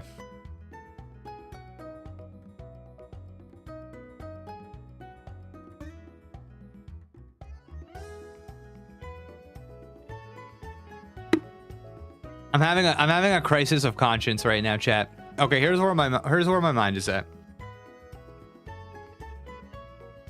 You know, can I tell you the truth? Can I tell you the truth? I don't think this doggy is gonna last very long on the team. So like, why would I invest the time in training it up now? Because here's what I'm thinking. Bulletin, definitely on the team. Squirtle, I think Squirtle's got to stay on the team. These 4, I think, are temporary. I think they're all temporary. So should I switch a temporary for a different temporary, or just keep my temporaries that I have right now? That's the question on the table. That is the question on the table. I am annoyed about having to go back and get the trims now that Dusty mentioned it, though that's not that big of a deal because it's like you just do it at the beginning and then you're good. But you do have to run back to Lumiose City, which I'm not that interested in. I'm just gonna I'm keeping the team. All right.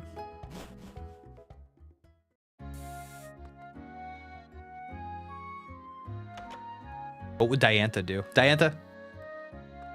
Oh, look, we got a punk house. I'm Cassius. Check this out. You know what I'm doing here? I'm keeping the PC box running. No, seriously. Bill over in Kanto asked me to come here and run things for real. Enough with the introductions. Get out there, catch some Pokemon, and put them in the PC. Yo, you got something you want to ask me? I got all day, you know?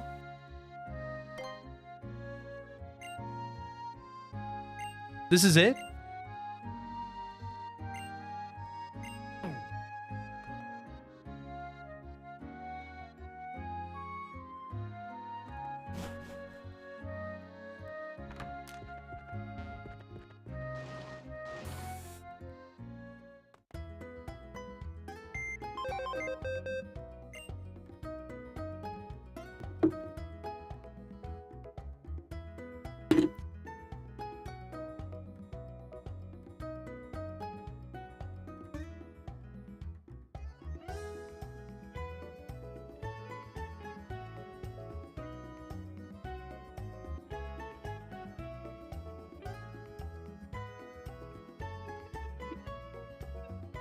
Okay.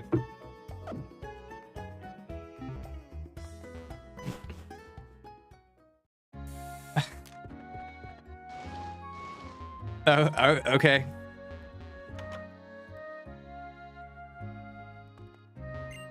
Take this, thief. Take this, thief.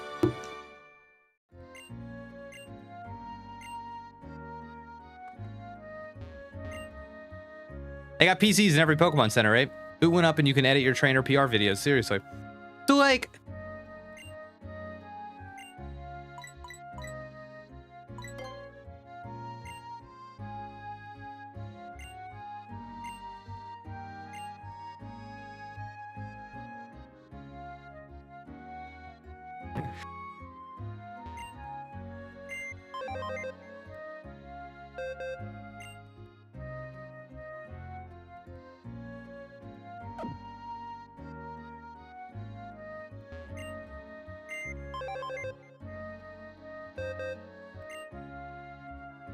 Okay.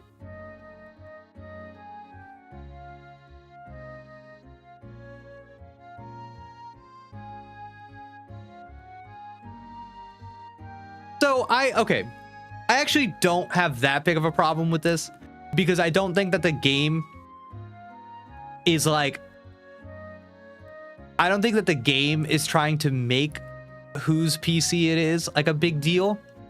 I think it's just kind of, it's doing that thing, right? It's doing that thing where it knows it's like a Pokemon thing. It's like, oh, this is a Pokemon thing. It has to be somebody's PC. And then it tells you whose it is. But like, why even do that? Like, how does that function? Why is it called someone's PC if this is the reveal? Why not just say Pokemon storage? Why does it have to be anyone's PC? Like, what am I supposed to get out of this? These games are weird, man. It's maybe it's me. What is the meaning of the name Cassius? Empty vein, helmet. Okay. I just don't.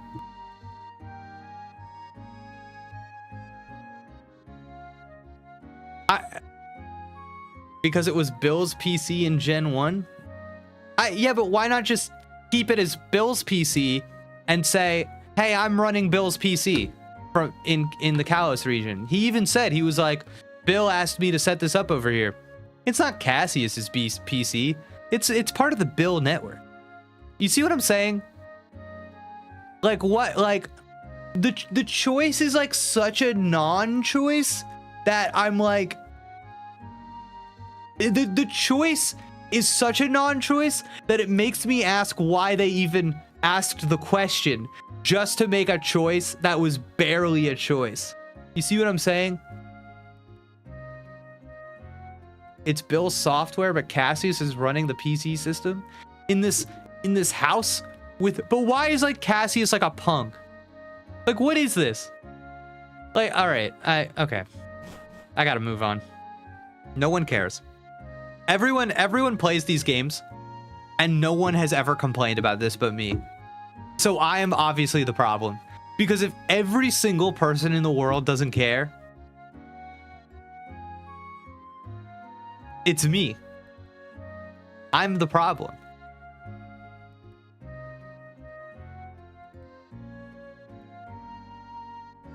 Damn. It's about that time again, huh? That lazy lug will be back soon. Man, I wonder who that's about.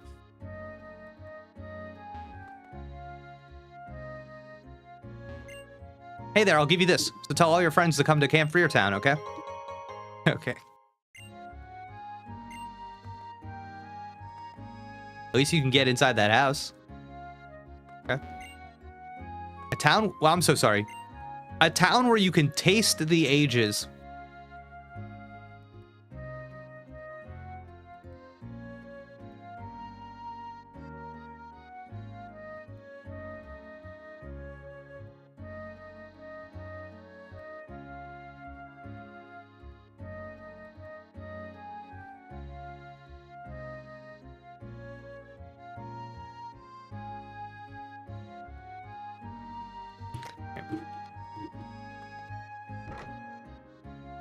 So it's like old. Welcome to the hotel. I'm the owner, doorman, concierge, bellhop, the housekeeping staff, and right now I am the cook. Wow, Dusty was right. I am just getting a lot of random items from talking to people. What is the point of this building? What is the point of this? What is the point of having that one man run everything in this hotel? Why? What is the storytelling? So this is the Kalos region, not bad. Okay. Yes, you came from somewhere else. Okay, very cool. You can taste the ages. You can taste the ages. Hey, how's it going, friend? I'm Mr.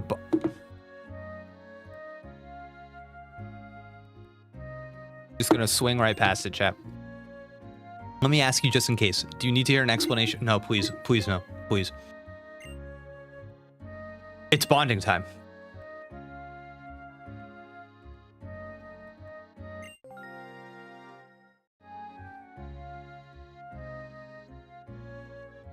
Chat, something's happening. Something's happening in this game. It's getting weird. Something's happening and I don't like it. Did we just taste the ages? Did we get a taste of the ages? It's bonding time. Fades to black. You can't do stuff like that. You can't. You cannot. What is the point of this? You tasted it? No. What is happening in this weird town? Welcome, dear visitor. Here, take this for your Pokemon. What is happening? This town is like a get out situation.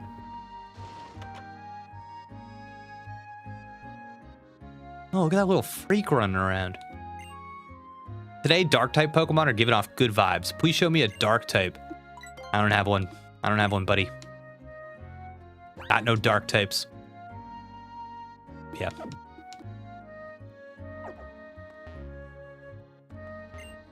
The old manor lord was very generous. He was very different from the king who lived in the palace. What are you? We're just saying gibberish now? Hee, here, take this. Plus you have some old style maid over here in the corner.